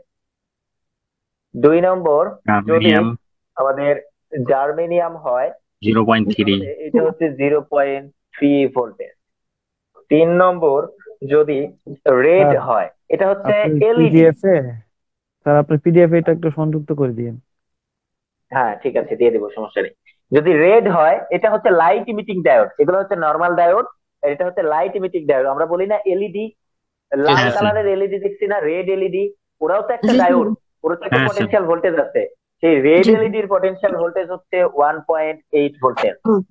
4 নম্বরে আমি যদি বলি গ্রিন এলইডি, তাহলে এর পটেনশিয়াল ভোল্টেজ হচ্ছে 2.2 ভোল্টেজ। 5 নম্বরে আমি যদি বলি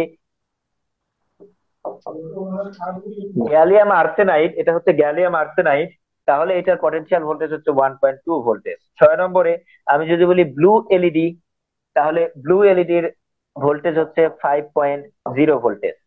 একইভাবে আমি যদি 7 নম্বরে বলি হলুদ এলইডি, তাহলে এইটার পটেনশিয়াল ভোল্টেজ হচ্ছে 2.1 ভোল্টেজ। অনেক সময় এগুলা কিন্তু সরাসরি এমসিকিউ তে দিয়ে দেয়, ঠিক আছে, সুতরাং মুখস্থ রাখার চেষ্টা করবো। আর তারপরে অরেঞ্জ এলইডি যদি বলি, অরেঞ্জ এলইডির ভোল্টেজ হচ্ছে 2 ভোল্টেজ। ওকে, এগুলো চাইলে একটু নোট করে নিতে পারেন, এগুলো হচ্ছে এলইডির ভোল্টেজ। এখন আমরা 1 নম্বর অঙ্ক দেখবো। এটা হচ্ছে সেড্রান স্মিথের বইয়ের অঙ্ক, 1 নম্বর অঙ্ক। তো এই অঙ্ক, এটা কি হয়েছে, আমি কি সামনে আগাবো? জি স্যার, লিখছি স্যার। আরে খেলা আছে আজকে, এই কিসের খেলা আছে? স্যার ক্লাস আগে স্যার, ক্লাস আগে স্যার, খেলা পরে। কিসের কিসের খেলা আছে? ইউসিএল আবার কি? ইউরোপিয়ান কাপ নাকি স্যার? আমি যাবি খেলা দেখে কোনো লাভ আছে বলেন? না স্যার, চাকরি পাইলে স্যার অনেক খেলা দেখা যাবে স্যার। দেখা যাবে না, তখন আর ওই আবেগই কাজ করবে না, তখন আর ওই আবেগটাই কাজ করবে না। তো দেখেন আমরা 1 নম্বর অঙ্ক করতেছি, এটা হচ্ছে 1-এর এ, ঠিক আছে। এখন এরকম আমাদের একটা অঙ্ক দেওয়া আছে, দিয়ে বলছে 2.5 কিলো ওহম, এখানে আমাদেরকে বলছে ভি এর মান বের করতে, ঠিক আছে। ধরেন এটা আউটপুট ভোল্টেজ V0, এটা একটা ডায়োড, কি ডায়োড বলা না থাকলে আমরা ধরে নিব এটা আইডিয়াল ডায়োড। আইডিয়াল ডায়োডের ভোল্টেজ হচ্ছে 0, এটা শর্ট হয়ে যায়, আইডিয়াল ডায়োড কোনো বাধা থাকে না। এখন আমি 4টা অঙ্ক একসাথে দাগিয়ে দিচ্ছি, আপনারা একটু তুলে নেন আপাতত। এটা হচ্ছে এ নাম্বার, আমি ABCD 4টা অঙ্ক দাগিয়ে দিব, 2টা করে দিব, ঠিক আছে? 4টা অঙ্ক ঠিক দাগিয়ে আছে। দিব, 2টা করে দিব, আপনারা বাকি 2টা করে নেবেন। আর দিচ্ছেন নাকি আমির হামজা? দেখেন, আপনি খেলা দেখেন, যেদিন থেকে জীবনের বাস্তবতা বুঝতে শিখবেন সেদিন থেকে এইসব খেলা নিয়ে আর কোনো আবেগ কাজ করবে না, আমি কথা দিতে পারি। খেলা দেখতে আমার যেদিন থেকে বাংলাদেশ জি স্যার ক্রিকেট স্যার, এরাও আবেগ নিয়ে এত যেদিন খেলা থেকে খেলে স্যার, দেখতে ইচ্ছে করে। যেদিন থেকে বাস্তবতা বুঝতে শিখবেন সেই দিন থেকে, একজন পুরুষ মানুষ হিসেবে যেদিন থেকে বাস্তবতা বুঝতে শিখবেন সেদিনের পর থেকে এইসব খেলা নিয়ে আর কোনো আবেগ কাজ করবে না। চলেন তাহলে আমরা যাই যে +5 ভোল্টেজ, স্যার 2.5 এটা 2.5 কিলো ওহম নাকি? হ্যাঁ, কিলো ওহম। ডায়োডের অঙ্কে সবগুলোই কিলো ওহম রেঞ্জে থাকে। ওকে, এই দুইটা অঙ্কের মধ্যে চেঞ্জ কি দেখতে পাচ্ছেন, বুঝতে পারছেন চেঞ্জটা আসলে কি? কারণ এখানেও আমাদের আই বের করতে বলেছে, এখানেও আমাদের উল্টা দিকে। আই বের করতে বলেছে। ডায়োডটা চেঞ্জ একটাই, এখানে ডায়োড নিচের দিকে, এখানে ডায়োড ডায়োড উল্টোর দিকে স্যার, উপরের দিকে। উল্টো দিকে স্যার। এরপরে আসেন সি নম্বর।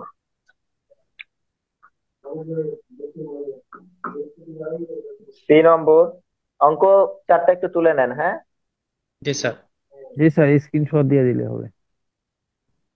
না, উঠাইলেই ভালো স্যারের সাথে ই করলে। আর যেটা ভালো লাগে করেন, কিন্তু করতে হবে। আমি 2টা করে দেব, বাকি 2টা আপনাদেরকে করতে হবে, ঠিক আছে? এটা হচ্ছে আই, একইভাবে এটা হচ্ছে V0, এটা আমাদেরকে বের করতে বলেছে। এইটা না, হ্যাঁ এটাই V0 এখানে বলতে। স্যার ম্যাথ তো একটাই ম্যাথ না স্যার 1 আর A আর C টা একই স্যার, উল্টা শুধু। স্যার, বলতেছি হ্যাঁ, ম্যাথ তো ওটা একটাই শুধু ম্যাথ না, একটা ম্যাথের মধ্যে তো এই 4টা অপশন। হ্যাঁ, একটা ম্যাথ বলতে 4টা ম্যাথ, 4টা ম্যাথ হ্যাঁ, একটা বুঝতে টাইপের, টাইপ 1 এর A B C, ঠিক আছে? হ্যাঁ স্যার, বুঝতে পারছি। A আর C একই না ভাই, আলাদা আছে। দেখেন এখানে +5 স্যার থেকে এটা এখানে পজিটিভ আর -5 নেগেটিভ এর। জি স্যার। ঠিক আছে, আলাদা আছে, হালকা হালকা ডিফারেন্স। এই জন্যই তো বললাম আমি 2টা করে দেবো, বাকি 2টা আপনারা করবেন। এইটা আবার দেখেন এরকম হয়ে গেছে।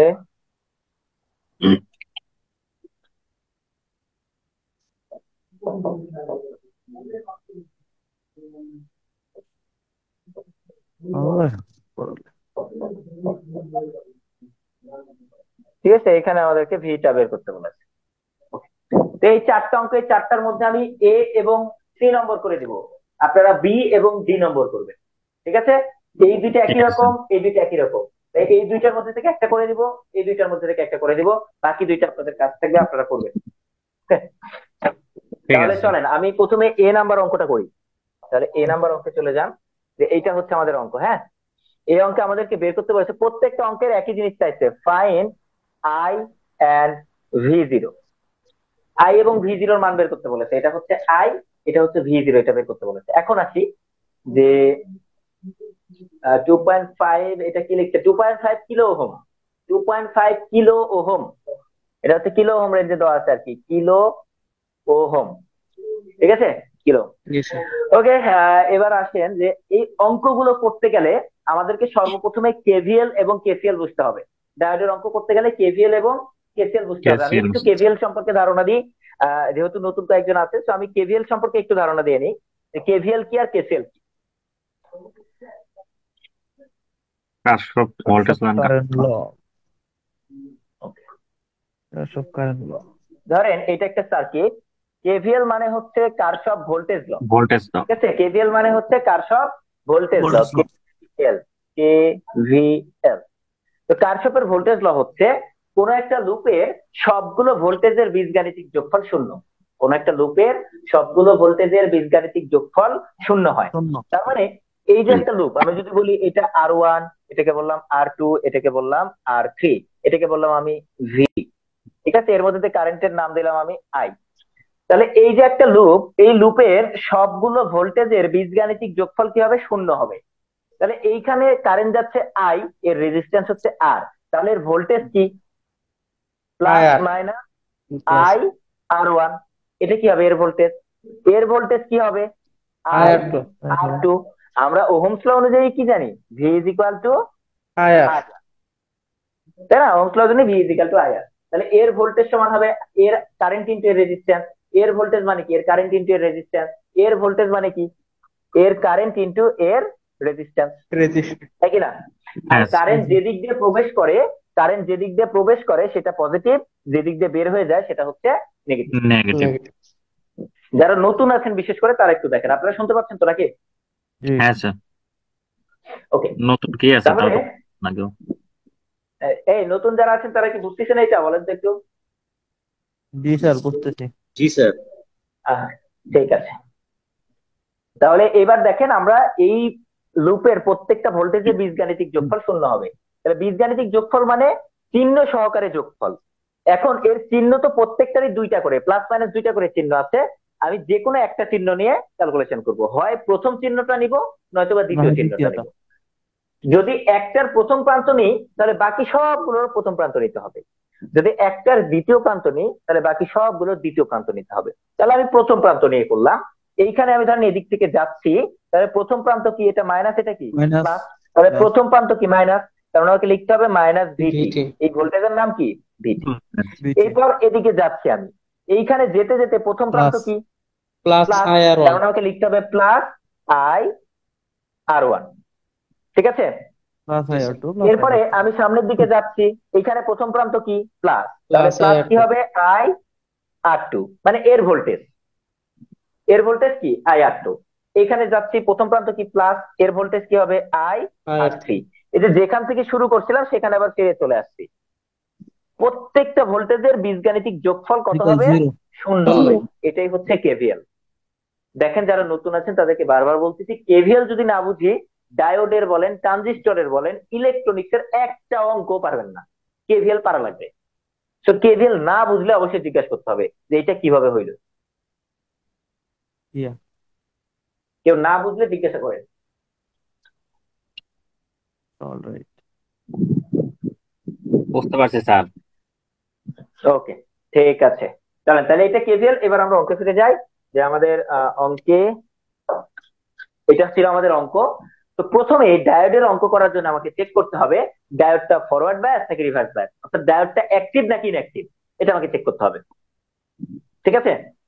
তো হ্যাঁ স্যার। ডায়োডটা অ্যাক্টিভ নাকি ইনঅ্যাক্টিভ সেটা চেক করার জন্য আমাকে চেক করতে হবে আসলে পজিটিভের সাথে কি সংযুক্ত আছে, যে আসলে কারেন্ট কোন দিকে যাচ্ছে, higher potential to lower potential current যাবে সবসময়। দেখেন এই প্রান্তের ভোল্টেজ কত? 5 ভোল্টেজ। 5 এইখানকার ভোল্টেজ পাই কত? জিরো। 0 জিরো। ভোল্টেজ। কারণ কারেন্ট কি হবে? হায়ার পটেনশিয়াল থেকে লোয়ার পটেনশিয়ালের দিকে যাবে। জি তাহলে স্যার, অ্যাক্টিভ আছে এবারে স্যার। ডায়োডের দিকে স্যার তাকান ডায়োড তো। গুলা কি এটা ম্যাটেরিয়াল হচ্ছে স্যার, এটা কি? একটু চিহ্নিত করে দিলে ভালো হতো। কিচ্ছু বলা নাই, শুধু ডায়োড বলা আছে, তার মানে আইডিয়াল। ও ঠিক আছে স্যার। বুঝতে পেরেছি? হ্যাঁ আচ্ছা, স্যার। তাহলে এইটা পজিটিভ, এইটা মানে এটা হায়ার পটেনশিয়াল, এটা লোয়ার পটেনশিয়াল। তার মানে কারেন্ট কি হায়ার পটেনশিয়াল থেকে লোয়ার পটেনশিয়ালের দিকে যাবে। আর ডায়োড কি সেটা অ্যালাউ করবে কি করবে না বলেন? করবে। করবে করবে স্যার। স্যার। করবে। যেহেতু ডায়োডও এই ডিরেকশনে আছে, তার মানে এই ডিরেকশনে তো ডায়োড কারেন্ট যেতে দেয়, পি থেকে এর দিকে তো ডায়োড কারেন্ট যেতে দেয়, তার মানে এই কন্ডাকশনে যাবে। আর এটা যেহেতু একটা আইডিয়াল ডায়োড, তার মানে কন্ডাকশনে যাওয়া মানেই হচ্ছে এখানে কি হয়ে যাবে? শর্ট হয়ে যাবে। হ্যাঁ স্যার। বুঝতে পেরেছি? হ্যাঁ কন্ডাকশনে যাওয়া মানেই হচ্ছে এখানে এবার কি হয়ে যাবে? কারেন্ট প্রবাহিত হচ্ছে, এটা এবার শর্ট হয়ে যাবে। তাহলে এই অবস্থায় এখন আপনাকে আই এবং ভি জিরো বের করতে বলেছে। বুঝছেন? আচ্ছা, তাহলে এখন আই এর মান কি হবে দেখেন, এই সার্কিটটাতে এখানে একটা কেভিএল অ্যাপ্লাই করেন। এখানে যদি একটা কেভিএল অ্যাপ্লাই করি তাহলে আমরা কি পেয়ে যাবো? আই। এটা যেহেতু সহজ অঙ্ক আমরা নর্মালি করে ফেলতে পারি, যে এই পথের যে current I is equal to, আমরা কি জানি যে higher potential minus lower potential divided by কে এর রেজিস্ট্যান্স। তাহলে হায়ার পটেনশিয়াল কত? 5। 5 লোয়ার মাইনাস পটেনশিয়াল 0 কত? 0 0 ডিভাইডেড বাই 2.6। রেজিস্ট্যান্স কত? 2.5 কিলো ওহম। তাহলে 5 ডিভাইডেড বাই 2.5 করলে কত? 2 মিলি অ্যাম্পিয়ার। এটা কিন্তু মিলি অ্যাম্পিয়ার হবে, কেননা ভোল্টেজকে কিলো ওহম দ্বারা ভাগ করেছে, কিলো তার মানে এটা কি হবে? মিলি অ্যাম্পিয়ার হবে। যদি ওহম দ্বারা ভাগ করতাম তাহলে অ্যাম্পিয়ার হতো, কিলো ওহম দ্বারা ভাগ করলে কি হবে? মিলি অ্যাম্পিয়ার হবে। বুঝতে পেরেছি? জি হ্যাঁ স্যার, স্যার। বুঝতে পেরেছি। তার মানে এর কারেন্টের মান কত হবে? 2 মিলি অ্যাম্পিয়ার। এইটাই অ্যান্সার। এইটা কিভাবে লিখছি বুঝছি তো নাকি? জি জি স্যার। স্যার, এটা বুঝতে পারছি স্যার। এই যে কোন একটা পথের, তারপরে বলে দিই, ধরেন কোন একটা পথে এইভাবে আমার রেজিস্টার সংযুক্ত করে দিয়ে বলতে এখানে 5 ভোল্টেজ, এখানে একটা রেজিস্টর, এখানে আমি বললাম গ্রাউন্ড 0 ভোল্টেজ। তাহলে এর কারেন্ট চাচ্ছি আমি। এর কারেন্ট সমান কি? এর ভোল্টেজ ডিভাইডেড বাই এর রেজিস্ট্যান্স। তাহলে এর কারেন্ট আচ্ছা। মানে এর ভোল্টেজ ডিভাইডেড বাই রেজিস্ট্যান্স। আর এর ভোল্টেজ ড্রপ মানে কি, এর দুই প্রান্তের বিভব পার্থক্য। তাহলে এর দুই প্রান্তের বিভব পার্থক্য মানে কি, higher potential minus lower potential. তাহলে 5 মাইনাস 0 ডিভাইডেড বাই কত হবে, 8। এটাই এখানে করেছি, বুঝছেন? হ্যাঁ স্যার। জি স্যার। অথবা এইভাবে যদি কেউ না করতে চায় যে না আমি এইভাবে করব না, তাহলে সার্কিটটা কমপ্লিট করেও করতে পারেন। এখানে +5 ভোল্টেজ মানে কি, এখানে একটা সোর্স হবে যার পজিটিভ পজিটিভ প্রান্ত এখানে আর নেগেটিভ প্রান্ত কোথায়, গ্রাউন্ডে। তাহলে এই Ground. নেগেটিভ প্রান্ত নিয়ে এসে গ্রাউন্ডে সংযোগ করে দেন, কেবিএল অ্যাপ্লাই করুন। ঠিক আছে? দিয়ে এইবার এই লুপটাতে কেভিএল অ্যাপ্লাই করেন, তাহলেও হবে। এখানে কত ভোল্টেজ, 5 ভোল্টেজ, এই লুপে কেভিএল অ্যাপ্লাই করেন। তাহলে আমি এদিক দিয়ে যাচ্ছি, প্রথম প্রান্ত কি, নেগেটিভ, মাইনাস তাহলে -5। -5 এখানে প্লাস কারেন্ট এই দিক 2.5 থেকে ঢুকতেছে, তার মানে 2.5 এটা প্লাস এটা মাইনাস, তার মানে প্লাস I ইন্টু 2.5। 5 এখানে আসেন ইজ ইকুয়াল টু 0। তার মানে 0 এখান থেকে আমরা I সমান কত পাবো, 5 ডিভাইডেড বাই 2.5, 2.5। তার মানে 2 মিলি অ্যাম্পিয়ার। বুঝতে পেরেছি? হ্যাঁ স্যার। জি স্যার। জি স্যার। তাহলে এই অঙ্কে কোনো প্রবলেম থাকলে জিজ্ঞাসা করি। No sir. হ্যাঁ স্যার। স্যার ওকে, তাহলে এইবার দেখেন এই অঙ্ক পারবেন কিনা, বি নাম্বার। হ্যাঁ স্যার। জি স্যার, পারবো স্যার। সেম, এই অঙ্ক শুধু কিন্তু একটু এবার পারা লাগবে। এইবার পার্থক্য কিভাবে বলে দিই, এটা হায়ার পটেনশিয়াল, এটা লোয়ার পটেনশিয়াল, কারেন্ট এদিক থেকে এদিকে যেতে চাইবে, তো ডায়োড কি দিবে, কারেন্টটা বাধা দিবে। কন্ডাকশনে যাবে তার না মানে স্যার। ডায়োড এবার রিভার্স বায়াস, তার মানে ডায়োড রিভার্স বায়াসে গেলে কি হয়ে যায়, ওপেন হয়ে যায়। হ্যাঁ স্যার। বুঝতে পেরেছি? তার মানে ডায়োড এবার ওপেন হয়ে যাবে, তাহলে কারেন্টের মান কত হবে বলেন, 0 0। কারেন্টের মান হবে 0 মিলি অ্যাম্পিয়ার। আর এই 0 মিলি অ্যাম্পিয়ার ধরে এখন আপনি হচ্ছে V0 এর মান বের করবেন। V0 এর মান কত হবে বলেন, ওই 5 যেটা আছে সেটাই পাবেন V0 আপনি। হ্যাঁ স্যার। বুঝতে পেরেছেন? না না, V0 এর মান 0 হবে না, কি বলেন? সোর্সে যা স্যার আছে আগে সেটাই পাবেন, V0 এর স্যার মান সেটাই। স্যার হ্যাঁ, আগেরটা তো আই এর মান বের করছি, কিন্তু ভি জিরো মানটা তো বের করি নাই স্যার। বের করেন, এই যে নেন V0 এর মান বের করেন। তাহলে এবার দেখেন V0, এইখানে নোট বের করে বলা আছে V0, এর মানে কি, এর পজিটিভ প্রান্ত এখানে আর নেগেটিভ প্রান্ত কোথায়, গ্রাউন্ডে। বুঝছেন? জি স্যার। এই পয়েন্টের V0 বের করতে বলছে মানে কি, এই পয়েন্ট এবং গ্রাউন্ডের মধ্যবর্তী ভোল্টেজ। এইবার বলেন এই পয়েন্ট এবং গ্রাউন্ডের মধ্যবর্তী কোনো ভোল্টেজ আছে, শর্ট পথ, নাই স্যার। শর্ট পথের ভোল্টেজ কত, 0 ভোল্ট। 0 বুঝছেন? জি স্যার। শর্ট পথের ভোল্টেজ হচ্ছে 0 ভোল্টেজ। সবাই বুঝছি তো নাকি, কথা বলেন? হ্যাঁ স্যার। সাপোজ যদি ডায়োড এখানে সিলিকন অথবা জার্মিনের মতো, তাহলে তো V0 0 হতো না। না, তাহলে হতো না তো। এখানে যদি সিলিকন হইতো, এখানে একটা 0.7 ভোল্টেজ আঁকাইতে হতো, তাহলে হ্যাঁ স্যার, V0 এর মান V0 তো 0.7 ভোল্টেজ 0.7 হতো। হ্যাঁ স্যার। এটা বুঝতে পেরেছেন? ওইরকম হ্যাঁ, অঙ্ক আমরা দেখবো, আমরা তো কেবল শুরু করেছি, অঙ্কের শেষ নাই। বুঝছেন? অঙ্কের স্যার। শেষ নাই, কেবল শুরু করেছি। তাহলে আসেন, তাহলে এইটা কি হবে বলেন, এইটা এবার এখানে ওপেন হয়ে যাবে, আর ওপেন হয়ে যাবে মানে কোনো কারেন্ট প্রবাহিত হবে না। তাহলে আই এর মান কি, 0 মিলি অ্যাম্পিয়ার। 0 আই এর মান 0, কিন্তু V0 এর মান কিন্তু ভাই এবার 0 হবে না। এই ভুল করিয়েন না, V0 এর মান 0 এইটা ভাবেন না, একটু বলেই দিই। কারণ এখানে 5 ভোল্টেজ মানে কি, এখানে 5 ভোল্টেজ মানে এখানে পজিটিভ, এই নেগেটিভ প্রান্ত ভাই কোথায় আসবে, গ্রাউন্ডে। আর এই V0 মানে কি বলেন, এই পয়েন্ট এবং গ্রাউন্ডের মধ্যবর্তী ভোল্টেজ না। তাহলে এই পয়েন্ট এবং গ্রাউন্ডের মধ্যবর্তী ভোল্টেজ মানে কি, এই যে V0, এটা প্লাসটা মাইনাস। বুঝছেন? এই পয়েন্ট মানে কি, এই পয়েন্ট না, আর এই গ্রাউন্ড স্যার। মানে কি, তার মানে এই খোলা জায়গার ভোল্টেজটাই হচ্ছে আমাদের V0। V0 বুঝছেন? না যদি ওইখানেও রেখে দেন সমস্যা নাই, এটা খোলা অবস্থায় যে আমার এইটার গ্রাউন্ডের মধ্যবর্তী ভোল্টেজ, এটা প্লাস এটা মাইনাস, সমস্যা নাই। আপনি এই জায়গাতে কেভিএল অ্যাপ্লাই করেন, এই যে দিক দিয়ে। বুঝছেন? হ্যাঁ স্যার। জি স্যার। তাহলে আপনি কি পাবেন, V0 পাবেন। তাহলে এইখানে আই এর মান 0, তার মানে কোনো ড্রপ হচ্ছে না, কিন্তু এখানে তো একটা 5 ভোল্টেজ আছে। তাহলে আপনি কেভিএল অ্যাপ্লাই করেন, কি হবে, -5, এখানে প্লাস কি, V0 ইজ ইকুয়াল টু 0, তার মানে V0 এর মান কত হবে, 5 ভোল্ট। 5 বুঝছি? হ্যাঁ স্যার। ওকে, এই নতুনরা কথা বলেন, বুঝছেন? জি স্যার। স্যার এটা কেবিএল ছাড়া দেখেন তো স্যার। কেভিএল ছাড়া ভোল্টেজ কিভাবে দেখাবো? এটা আমি সরাসরি ডাইরেক্ট সূত্র বসাই বলতেছে। দেখানো ওই যাবে, একই তো সমস্যা নাই, কেবিল তো, দেখানো যাবে। একই তো কেবিলই তো কেভিএল বসানো হয়। শোনেন, আমি বলি কেবিএল আমি ভুল কম বলি হবে। সেটা হচ্ছে যখনই কোনো একটা খোলা প্রান্তের ভোল্টেজ বের করতে বলবে, তখনই সেখানে কেভিএল অ্যাপ্লাই করবেন। এটা হচ্ছে সর্বোত্তম পদ্ধতি। যখনই খোলা প্রান্তের ভোল্টেজ বের করতে বলবে, তখনই সেখানে কেভিএল অ্যাপ্লাই করবেন। ধরে নিলাম আবার আপনি কেভিএল এর ঝামেলায় যাইতে চাচ্ছেন না, ঠিক আছে, নো প্রবলেম, সব রকম পদ্ধতি আছে, নাই অবশ্যই আছে। তাহলে চলেন, আমি কেভিএল এ যাবো না। তাহলে এখানে ছিল হচ্ছে +5 ভোল্টেজ, তাই তো? তাহলে চিন্তা করেন এর মধ্যে কারেন্ট কিন্তু কোনো প্রবাহিত হচ্ছে না, তার মানে এর মধ্যে কোনো ড্রপ হচ্ছে না হচ্ছে না, না কোনো স্যার। ড্রপ হচ্ছে না। তাহলে এই পয়েন্টে 5 ভোল্টেজ মানে এখানেও কত ভোল্টেজ? 5 ভোল্টেজ। 5 এখানে তো কোনো ভোল্টেজ। ড্রপ হয় নাই, হয়েছে? কোনো ড্রপ হয় নাই।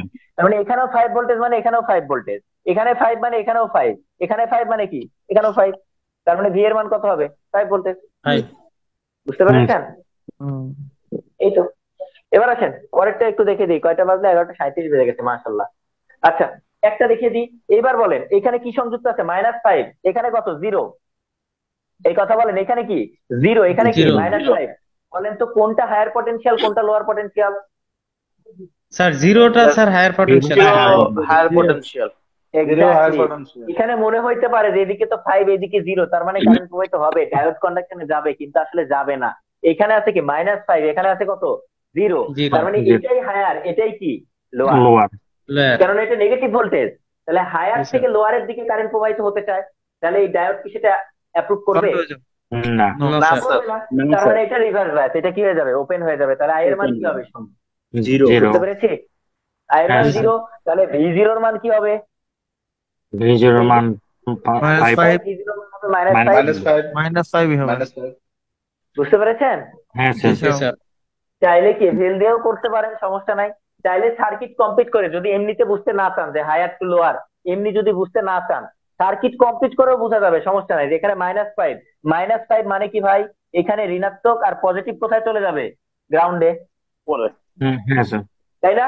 তাহলে এবার চিন্তা করেন যে +5 এখানে আসছে, তাহলে কি পজিটিভের সাথে পজিটিভ, আর সরি নেগেটিভের সাথে কি পজিটিভ সংযুক্ত হয়ে যাচ্ছে, আর পজিটিভের সাথে কি সংযুক্ত হচ্ছে? নেগেটিভ। তার মানে ডায়োড কি রিভার্স বায়াস। হ্যাঁ স্যার। বুঝতে পেরেছেন? জি স্যার। তো এইভাবেও চিন্তা করতে পারেন, সমস্যা নাই। নরমালি এত কিছু করার প্রয়োজনই হয় না, এমনি দেখলেই বোঝা যায়। ওকে, জি স্যার। তাহলে আমারও এই অঙ্ক same। বুঝছি তো নাকি? আই এর হ্যাঁ, মান হবে স্যার। 0 এবং V0 এর মান হবে -5। এবার এইটাতে আসেন, এটা হায়ার পটেনশিয়াল, এটা লোয়ার পটেনশিয়াল, কারেন্ট কই যাবে? হায়ার পটেনশিয়াল থেকে লোয়ার পটেনশিয়াল। Lower তার মানে potential। ডায়োড এটা অ্যালাউ করবে, হ্যাঁ স্যার। বুঝছেন? ডায়োড এটা অ্যালাউ করবে, তার মানে এটা এবার কন্ডাকশনে যাবে। তাহলে এই কন্ডাকশন ধরা অবস্থায় আই এর মান বের করবেন, আই এর মান যেটা আসবে সেটা ভি এর মান বের করবেন। এই পয়েন্টের ভি মানে কত? এই পয়েন্টের ভি মানে হচ্ছে এই পয়েন্ট এবং গ্রাউন্ডের মধ্যবর্তী ভোল্টেজ। এই পয়েন্ট এবং গ্রাউন্ডের মধ্যবর্তী ভোল্টেজ কত হবে এবার? 0। হ্যাঁ স্যার। 0 ভোল্ট। আপনি যদি Yes, sir. এই পয়েন্টেও কেভিএল অ্যাপ্লাই করতে চান তাও হবে, সমস্যা নেই। এখানে অ্যাপ্লাই করলেও শূন্যই আসবে, কারণ এখানে -5, এখানে আবার +5 ড্রপ হবে, তার মানে এখানেও শূন্যই আসবে। বুঝছেন? জি স্যার। জি স্যার। তাহলে এই গেল আজকের মতো অঙ্ক। অনেক কিছু করে ফেলেছি আজকে, এত প্যারা নেওয়ার দরকার নাই। যে থিওরি গুলা পড়াইছি থিওরি গুলা পড়বেন। এই থিওরি গুলা পড়ার পরে আমরা এই যে অঙ্কগুলো দেখালাম, এই 4টা অঙ্ক একটু প্র্যাকটিস করবেন। যদি কোনো বই কাছে থাকে 2-1টা অঙ্ক, সহজ অঙ্ক চাইলে প্র্যাকটিস করতে পারেন, না চাইলে দরকার নেই, কেননা এখন আমরা অঙ্ক শুরু করিনি। বুঝছেন? জি স্যার। বলেন। স্যার একটা দেখি ক্যালকুলেটর স্যার কোন মডেল? ক্যালকুলেটর আপনি যে কোনো মডেল কিনতে পারেন। আসলে আপনি চাইলে যে এইটা কিনতে পারেন, এই যে ES প্লাস 991 ES প্লাস, ঠিক আছে? 991 ES প্লাস এটা কিনতে পারেন। আপনি চাইলে 991 EX প্লাস এইটা কিনতে পারেন, কিন্তু এইটা খুবই এক্সপেন্সিভ। বুঝতে পারছেন? এটা খুবই এক্সপেন্সিভ, একটা ক্যালকুলেটরের দাম 6000 টাকা। তো এটা খুবই এক্সপেন্সিভ আমার কাছে মনে হয়। এখন আমি যখন কিনছিলাম তখন দাম ছিল 1700, আমি যদি এখন পুরাতন বিক্রি করি তাও দাম বলে 4500। বুঝছেন? তাহলে এখন এইটা এক্সপেন্সিভ, যদি টাকা থাকে কিনতে পারেন, না হলে দরকার নাই। 991 ES প্লাস এইটাও চলবে, অথবা আরেকটা ক্যালকুলেটর আছে 991 CW, এখনকার আপডেট মডেল আর কি, CW। এইটা অথবা এটা কিনতে পারেন, এটার দাম মনে হয় 2200 বা তার কাছাকাছি, এইটাও এরকম 2000 এর আশেপাশে আর কি। তো এই দুইটার মধ্যে একটা কিনতে পারেন, তবে এই দুইটা ইউজ করা সহজ, মানে সবাই অভ্যস্ত।